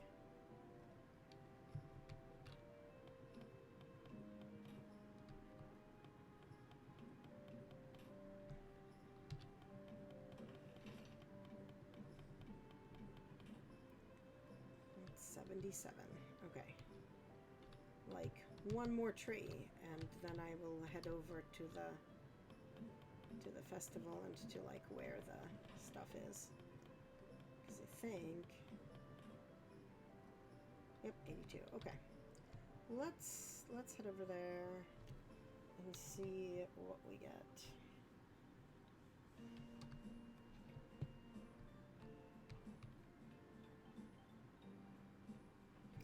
We gotta stop at the booth. Anything exciting here? Well, or more specifically, anything I need. I need the silver ingot. I'm gonna spend 500 on it? No. I don't need any of these things. Well, I just harvested my strawberries, so I will donate my own to the museum. Thanks. Okay, let's have festival time.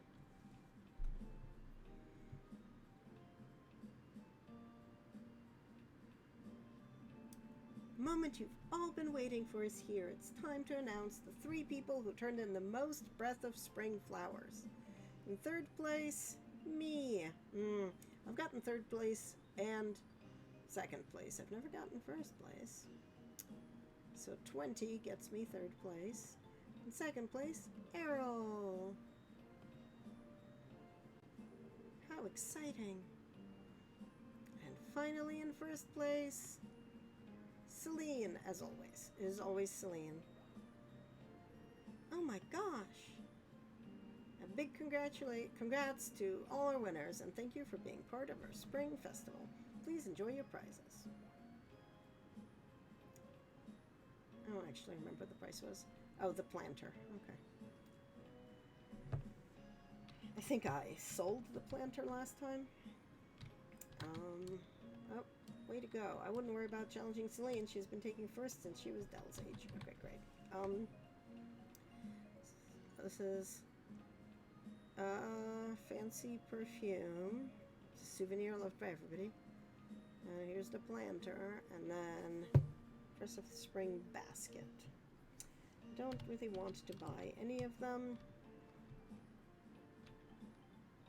I gotta go back down. Let's see, what do we have here?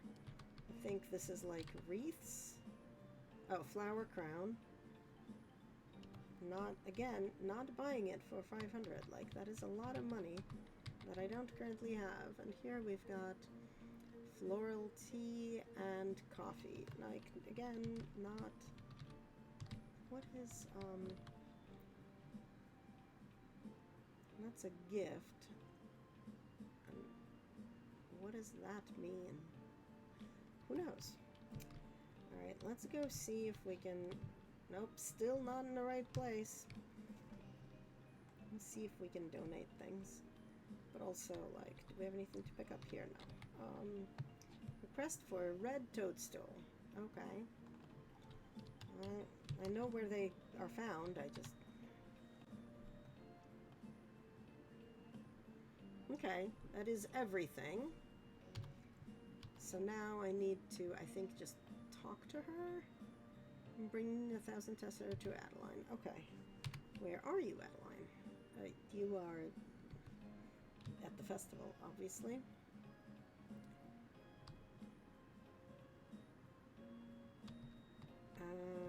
Well, let's say hello to your chicken first. Hello, Henrietta.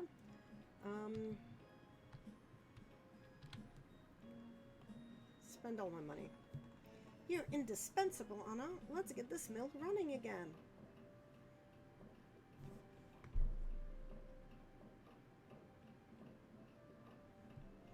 Look at all this fixing up we're doing.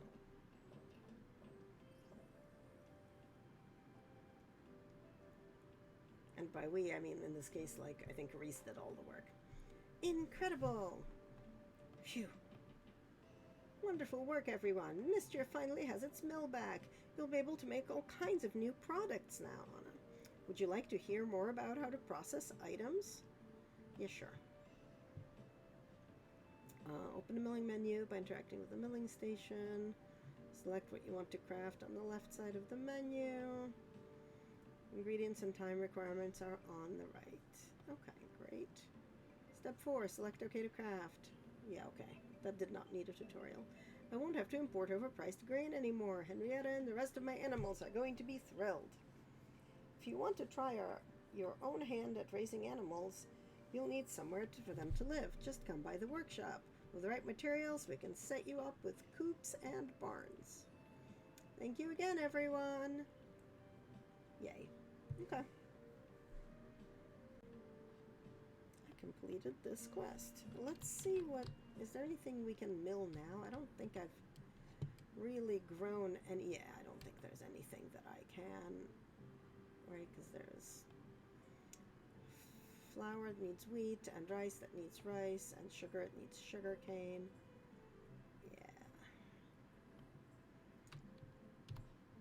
Yeah. Okay. That's fine. But we finished that thing.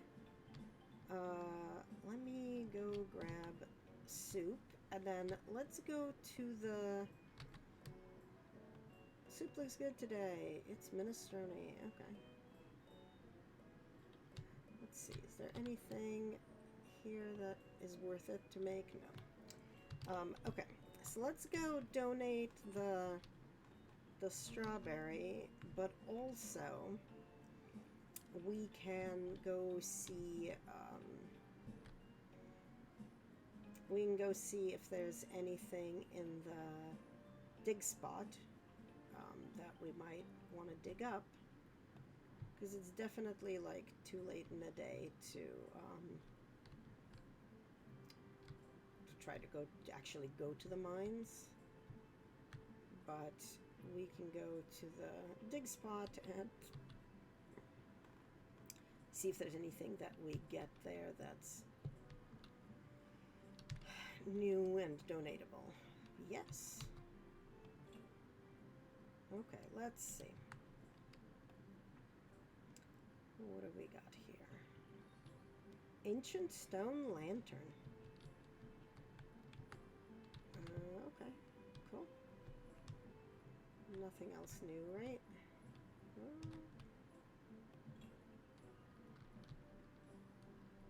Does not look like anything else new. So we'll donate that, and we'll donate the stone lantern that we just dug up. I don't know why it jumped up in the air there, but I did. Alright, so we're donating a strawberry and this lamp, and we've already donated the cherry, yeah. Ooh, spring crop set done. Oh, and this one only needs whatever the heck this is. Okay, cool. You know, let's just super quick see what we've got here. We've got the spring crops, we've got the spring flowers, we've got the spring forage. I think this, okay, so then we are. So we need 3 more things from the upper mine forage. And we obviously haven't gotten to the other caverns. And then we need 1 more spring river fish. Super behind on spring pond fish and the ocean fish. How we're doing with the cavern. Upper mine, so we need 3 more upper mine fish. We're missing this spring insect. It's the, I think it's the glowy one that comes at night, but I'm not sure. Grass insects, beach insects, legendary insects. We got all the bugs from upper mine. Okay. And then the archaeology is sort of random. Okay. Alright, well it's 5:30.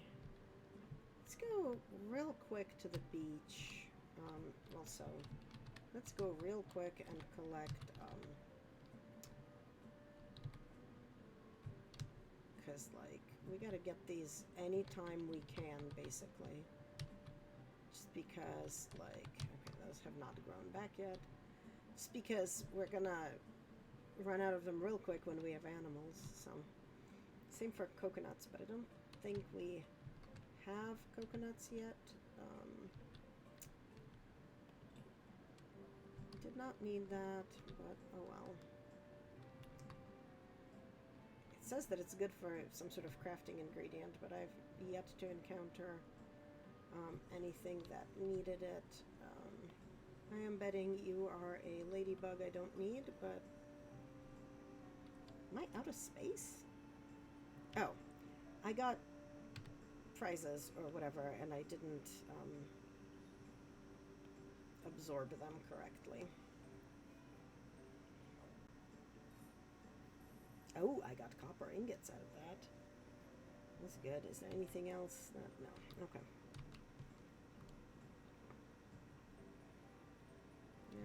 I have that bug for sure.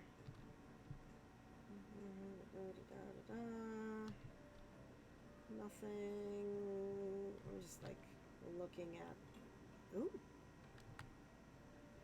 What did we get? Meteorite. Cool. Yeah, no, whatchamacallit? No, coconuts yet. Okay. Well, it was, we'll go donate the meteorite on our way back. It's totally not on the way, but we'll go do it anyway. We've got the time. It's only 8:40. I do miss the ability to slow down or change the speed with which time progresses. Like both from Coral Island and Wildflowers, and the mods that I have in Stardew, which make it not take up time when I'm indoors, which is amazing and super useful, and I love Okay, let's head down and yeah, that's the same ladybug that I already didn't need but picked up, so okay. That's okay. Extraneous bugs, like extraneous fish, are highly sellable. And we do have 67 skill points to spend, so can we make our farming any better? Going to bed with 0 stamina gives us a stamina boost. Okay, sure. Let's learn that. Planting a seed will sometimes also water it. Sure. We get the whole tier all got. Fishing up junk will become less likely. Yes, please. And catching a fish will sometimes refund the stamina used. Sure. There we go. That stuff's all watered. Let's see. What do we want to put away? Put away that. Put away that. Put away that. Put away that. Put away that. Put away that. I'm gonna sell the rest of this stuff. Sell this. Sell this. Sell this. You are money. And we've got some stamina, so we might as well go and clear things because we'll A, get a boost on stamina next day apparently, but also we'll get wood, and I don't want to just like waste the fact that I had the stamina, right? Like, had it. Might as well make use of it before I go to sleep, because I've got... we don't get any benefits from going to bed by midnight, but we do get detriment if we don't go into bed, if we pass out, and we pass out at 2 a.m. So...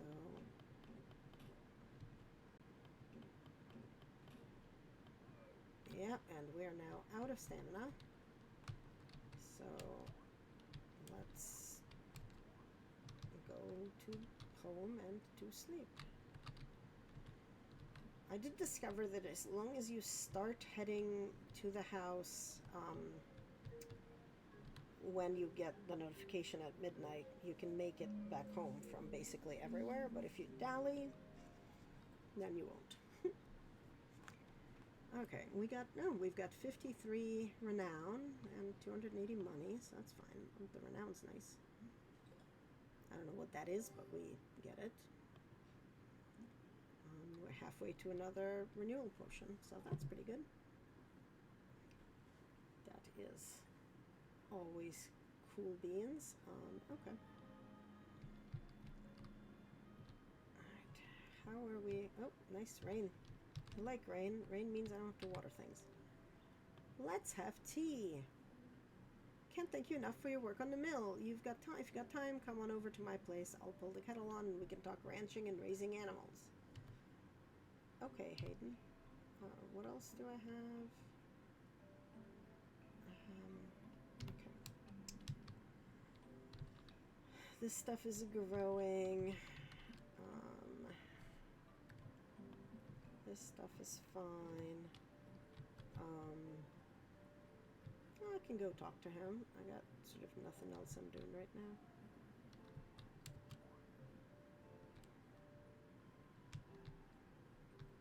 Although I really do want to go to the mine.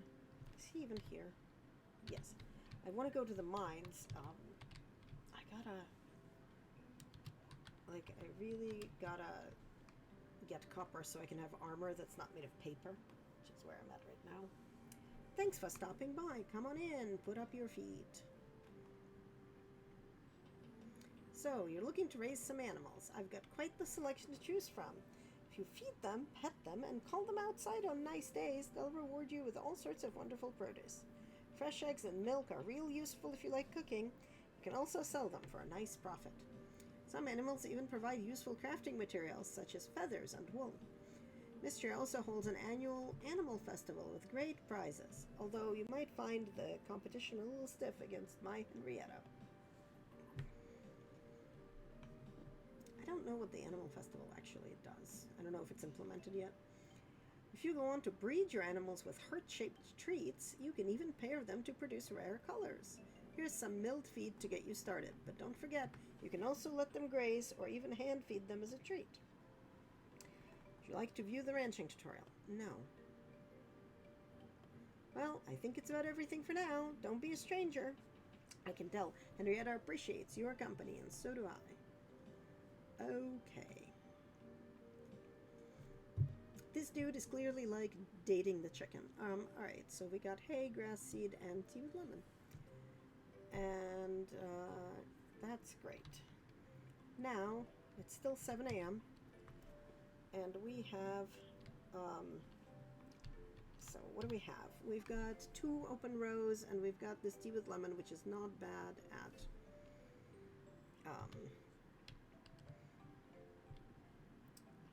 rebuilding stuff. So we can go hit the mine just a little bit. I think I've made it to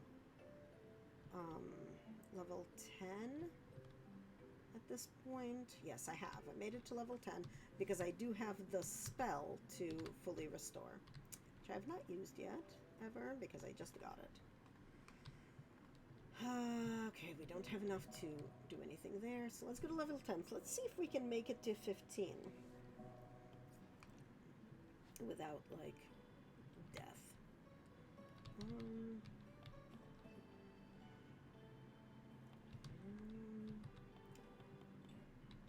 Basically, I've found that the enemies in the mines are terrible, and I hate them, and I don't have good enough armor to not, like, get killed a bunch by them.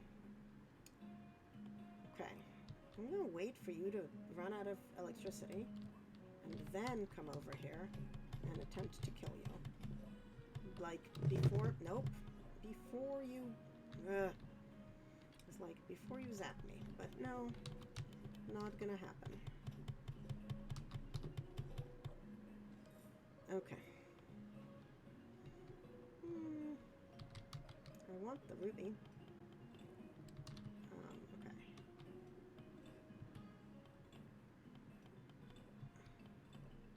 Like, I'm getting a lot of stone, but I want copper.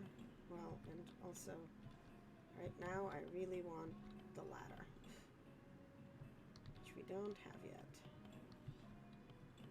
Oh, that was copper, so that was good. But no copper nodes on this floor. Where's my ladder?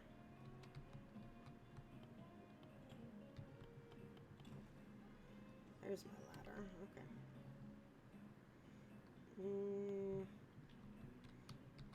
I don't know if you're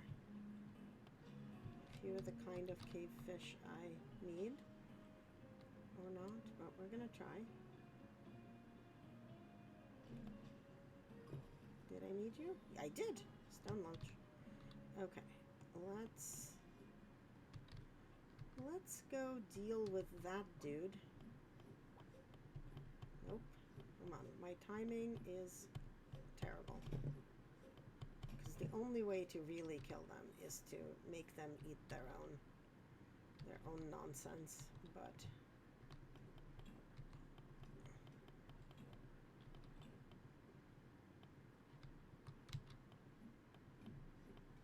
because otherwise they take, like, not enough damage. Okay.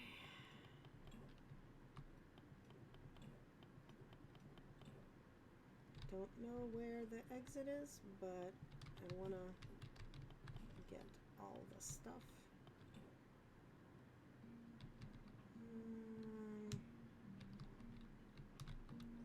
Get all the copper ingots.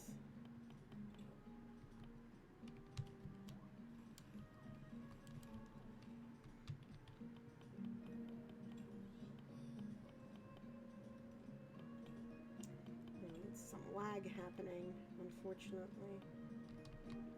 But, nope, I need the sword for this, thank you. Okay, let's Stop hitting a random place that is not the place I'm aiming. Where is my exit? Thank you. Can I go enter the exit, please? Thank you.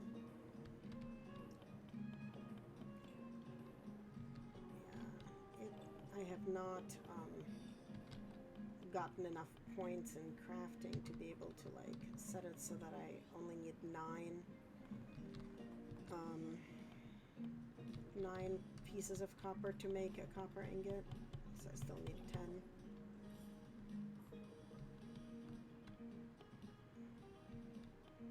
Okay, you're not gonna be able to get me through a wall, dude.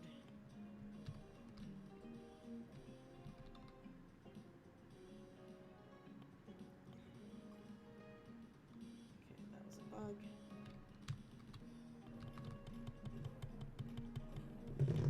Come on. Okay.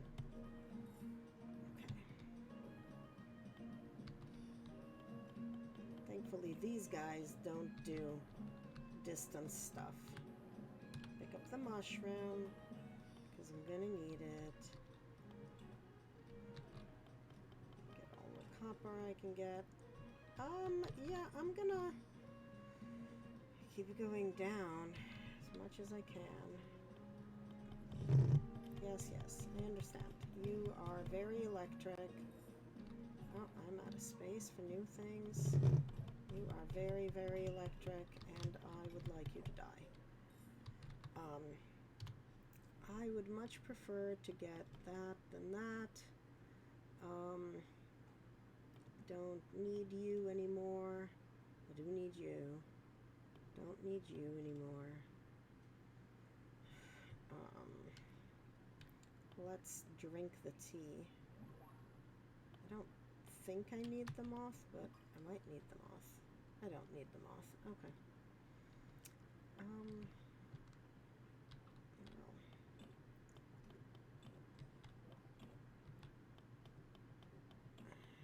It's 4:40, and we're on floor 13, so...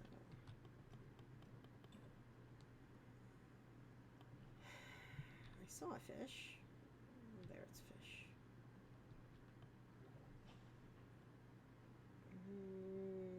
Fish. Nope, that did not work. Okay, well, then we are going to come out here and attack this guy, who is nicely bamboozled themselves, which is fine. We are fine with that. And entranceway. Okay, so this is 14. We just need one more floor. Come on.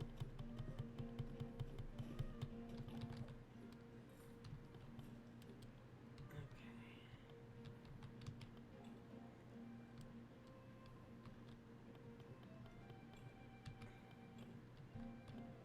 If I'm like lucky, we can find the exit without having to cross the water and go like have more fighting. But I am never that lucky. Oh my god, I am that lucky. We are gonna get this stuff and go down, because let me tell ya, there's an elevator on this floor.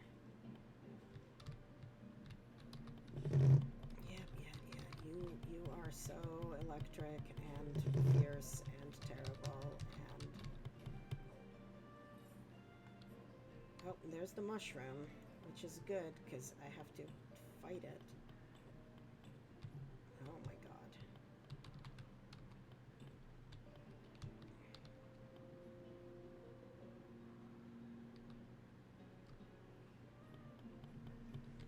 Okay, you suck. Good. You, like, I'm pretty sure I collected the mushroom, like the red mushroom last time to turn in to the museum. Oh my god, it is so annoying. It is so annoying. So annoying. Okay. yeah, so I have already turned the toadstool to the museum, which means that I can just collect it for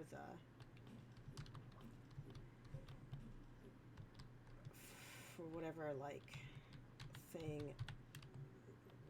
whoever wanted it for the quest. F32, so I can maybe do something here.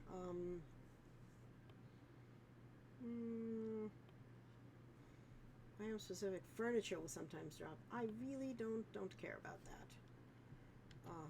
So I need to get to level 15 before more things open up. But what do we have here? We have unique armor and weapons will sometimes drop from treasure chests. Or jumping and then attacking mid-air will damage enemies in a small radius. You know, let's learn that. And let's learn that. And we'll get to the next tier in fighting soon enough. But let's stop by the museum to drop off whatever we have for the museum. I think that fish.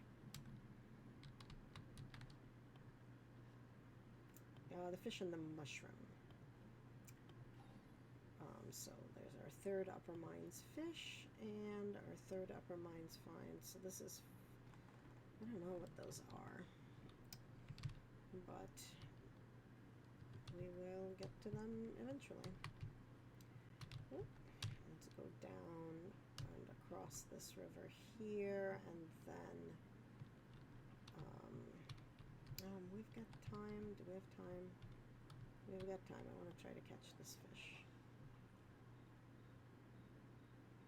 Because there's still one river fish that eludes me. It's not the big one. I caught the big one.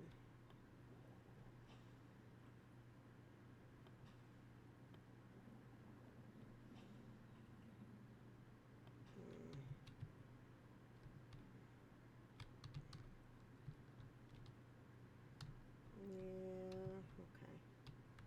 Fine, you guys. Grr, arg. Silly fish. But that's okay. Let's get back to our home because, you know, we gotta dive. Ooh, found something. I think tomorrow is when we're gonna turn that in. And still no. I'm betting this is a little fish I don't care about, but I'm gonna try to catch it anyway. Okay, little fish I don't care about, but I don't actually know if I don't care about it. Nope, I didn't care about it. Oh well, that's fine. Let's go back home. Any fish up here? Well, there's the big one, but I've already got it, so...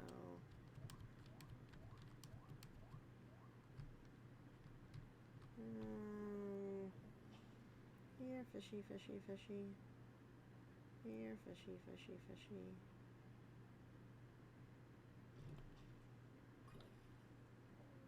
I don't know what you are. Maybe you're the salmon I need. What do I not need? I don't need this. You are the salmon I needed. Right. Not to donate to museum, because it's not a donatable fish, but I have a quest from somebody who needs it, or wants it, or whatever. Alright, what are we saving here? We are saving you, and you, and you, and you, and you, and you, and you, and you, and you. And we're gonna sell everything else. Oh my god, it's 120. Okay, sell you. Not these guys, because they're for quests.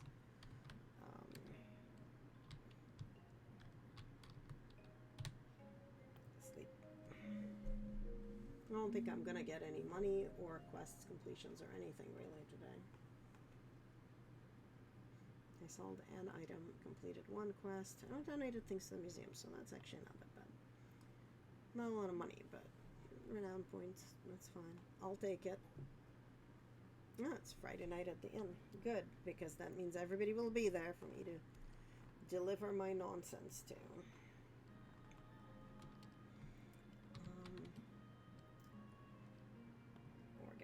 things. I have like stuff in multiple places. This is terrible. But that's okay, because best part is that like all the crafting just takes from wherever you have it. Mushroom stew. Recent donation of mushrooms from mines jogged my memory. Finding closed the recipe for a dish I used to make for the mining crew after a long day's work. Especially hearty in the wintertime, but delicious in all seasons. Okay. Let's learn that.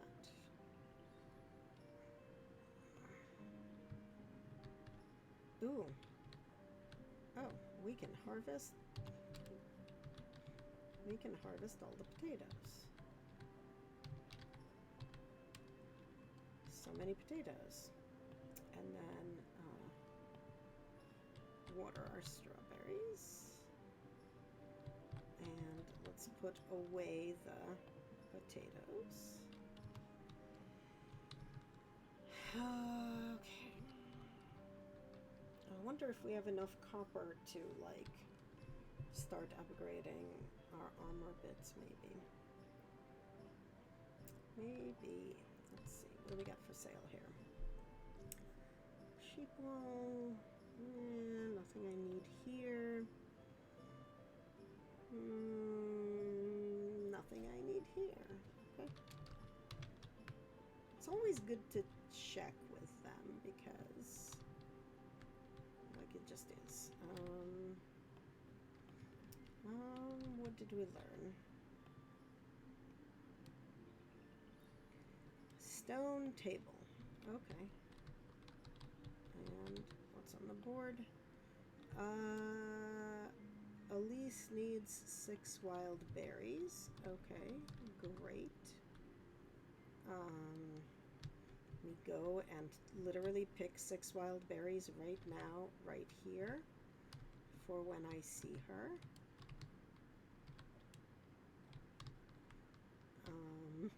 Because that's how we roll. Do we need, well, like, people are, can we make anything?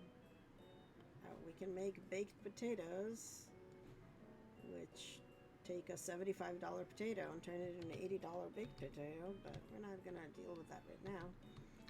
I don't think I have any quests from any of you guys, so I don't need to turn those in yet.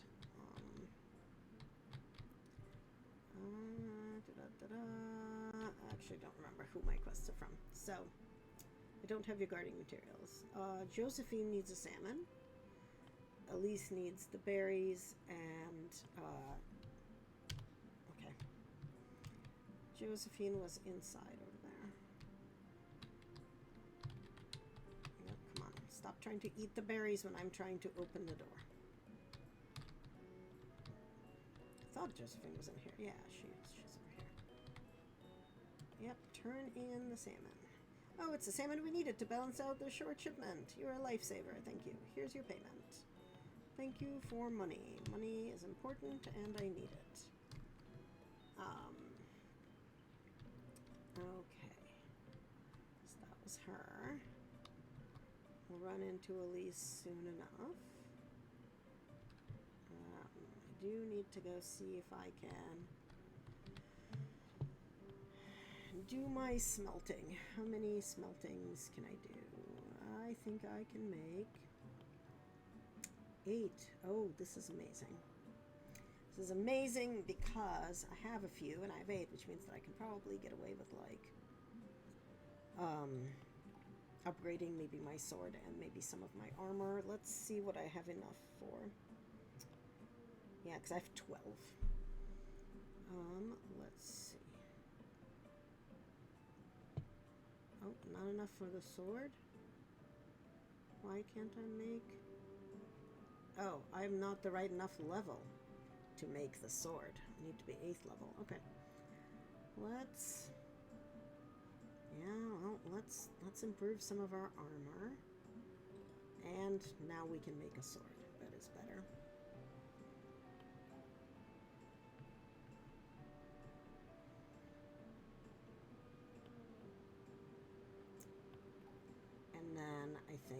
maybe a pick that is better as well. And making that sword has made us level 10. Yeah, because he can charge and strike 3 tiles in a row, which is lovely. On the other hand, you can also upgrade a watering can. Yeah, you know what? I'll wait until I can do an iron can. And I will sell my shitty sword and shitty pickaxe in a bit. So now I am out of that stuff. There's Elise. I have berries for you, friend.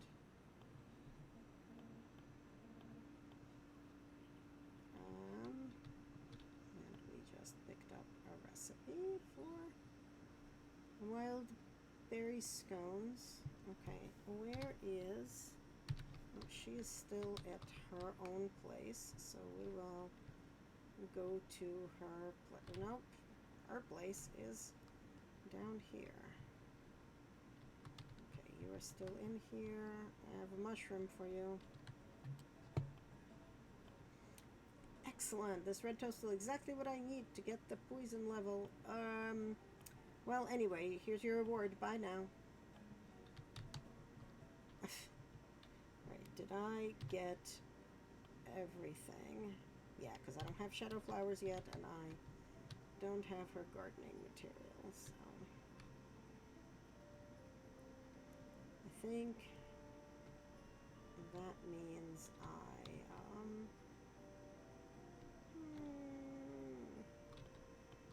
am I gonna be able to get any of these fish? Not from here. Sad face.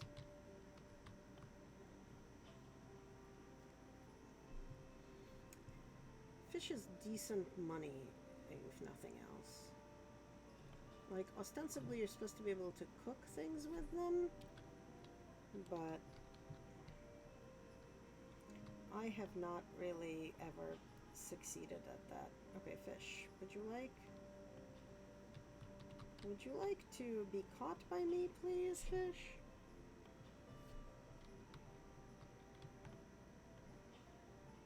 There we go. Be interested in my bobber. Ooh. That's not a fish. That's a treasure chest. Full of sugar. Well, that sure is a thing I fished up. Okay, fish. Would you like to be interested in this, please? Yes? Yes? Yes?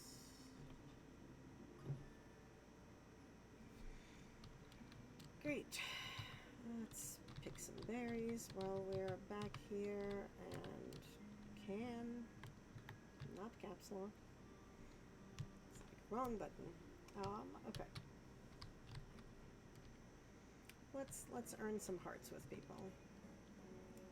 Oop hearts are out of place articles of dubious archaeological value. They can be found all over Mystia. I was torn on whether to include them in our museum's catalog, but they certainly catch the imagination.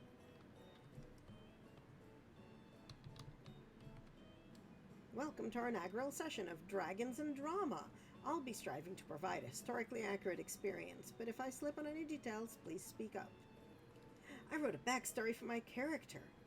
She's a druid and she can talk to flowers and she loves nature, but I don't get what to do with all these numbers.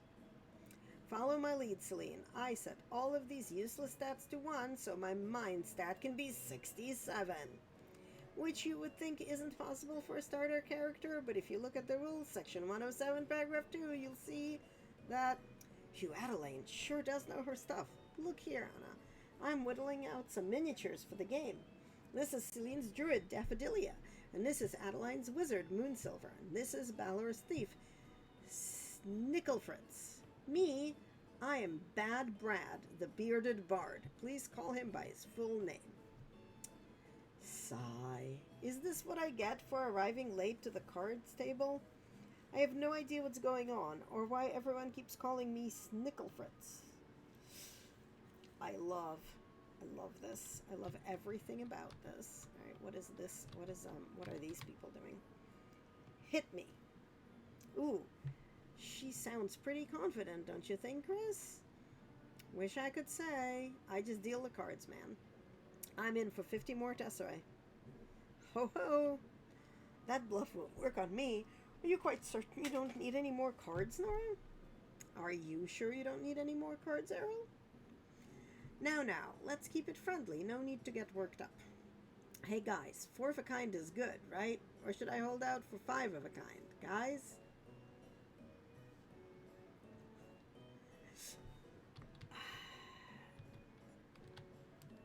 These other folks and their games. I like to really sit with a drink and appreciate it, you know what I mean? Certainly. Better to turn your senses to one thing and give it the attention it deserves. Isn't that right, young March? Anna, come here, come here. I'll let you in on a little secret. You're not so bad. Oh, what was I saying again? Oh my. It seems our young blacksmith is a bit of a lightweight. It's because he's drinking the cheap stuff. Just like you, Valen. Having no palate is nothing to be ashamed of. Here, try some of my wine. You'll see. I suppose you've had plenty of time to refine your tastes, but as a doctor, I simply can't recommend drinking at home alone. Girl can't get a little sloppy on a Monday night? This is why you have a reputation for being stiff, Valen. I have a reputation. Come here and sit with me. The girls are fighting. What fun. Oh my god. So that's a Friday night tavern night. Broccoli cheddar soup. Yes, I want some because I need more stamina. Oi, oi. Oh, and I have, oh, wait, I have sugar, which means that I can actually make things that are worth selling. Which I mean these guys, which are worth 115, so. Oh, but we can only make one because it takes frickin' 6 berries. And we have not learned any. Oh yeah, that's what I need to do. I need to mail out a strawberry and a cherry so that we get recipes about them, because we get recipes about things that we put into the sell chest. But we'll also need to replace our armor bits and sell that stuff too, so let's go do that thing. Okay, let me grab a berry and a cherry. I think I've sold that. I should sell the shrimp, and I should sell that. And I should put the sugar away. Okay, so now let's see. We can wear that instead of this nonsense, and we can hold this instead of this nonsense, and hold this instead of this nonsense. Now we now have 2 whole armor, which we really need more of, but we don't have any more armor bits yet. But let's sell the sword, the crappy armor, the old pickaxe, the strawberry, the cherry, the wildberry jam, the shrimp, the nettle, the sturgeon, the trout, stone table. We need to turn that in.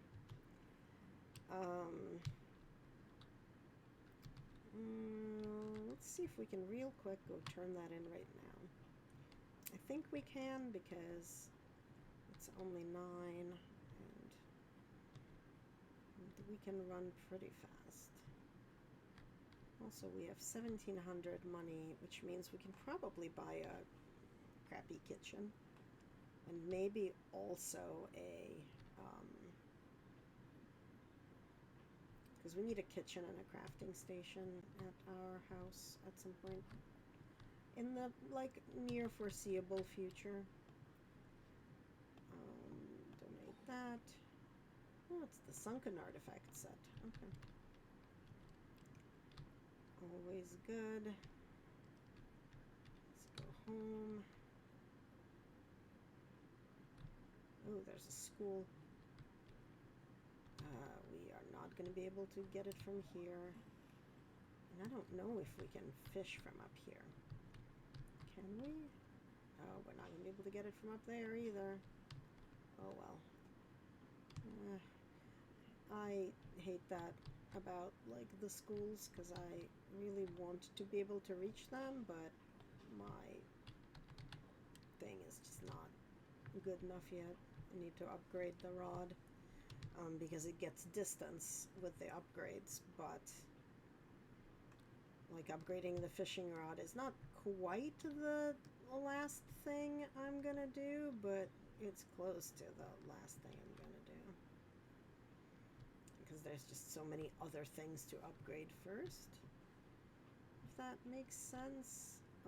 Okay, so put this away. Whoops, that's silly. Okay.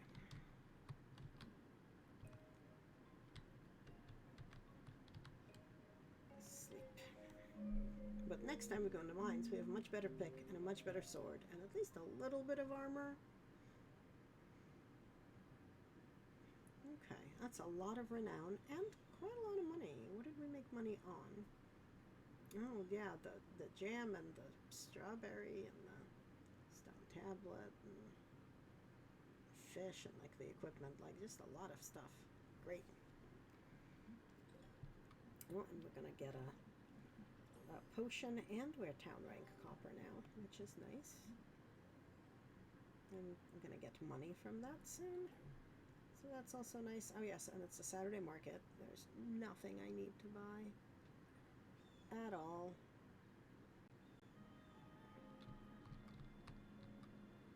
But I have a bunch of money, so I think I'd like to go spend it. What did I get? Ooh, congratulations! We reached Copper Star rank. This means we have officially earned back our pre-earthquake rank. Wow, we were low rank. I believe I speak for the town when I say thank you. Glenn and I baked you a little something to celebrate. Strawberry shortcake. Great. Here is a recipe for candied strawberries. And next project. Now, with Mystria has its basic necessities met, I'd like to pivot our focus to a real morale booster for the town. Would you meet Island and me in front of the manor house? Okay. Let's learn this. Strawberries and sugar. And speaking of strawberries, let's gather some. And let's put them away so as to not take up space. But let's go buy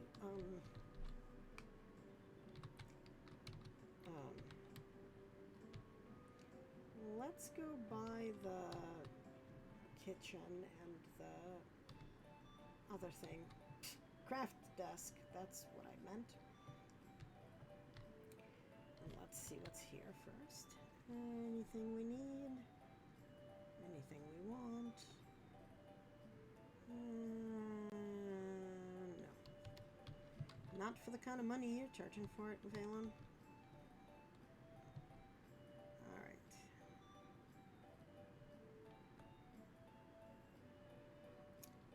So the good thing is everybody is at the thing, which is fine, but I can still go shop at the store, which I want to do.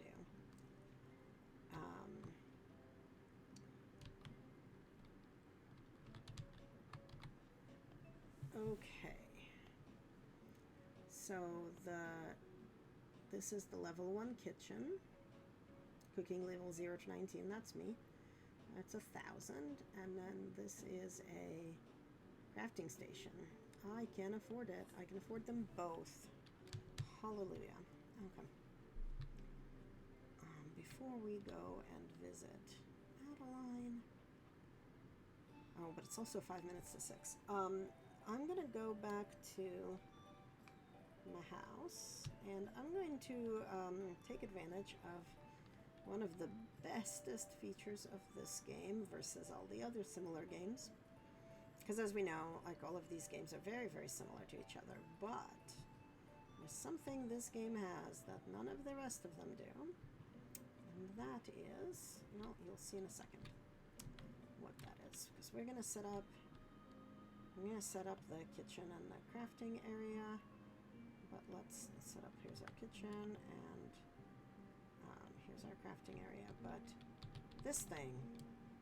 Yes, I want to save my game. I want to save my game right now without going to sleep, because then I can quit my game, and that would be okay. Now, is there anybody on who I can raid? Nobody's really on. Nobody's on, so we're gonna just quit game, and we're gonna just stop streaming. Thank you for hanging out, and I'll probably be on tomorrow.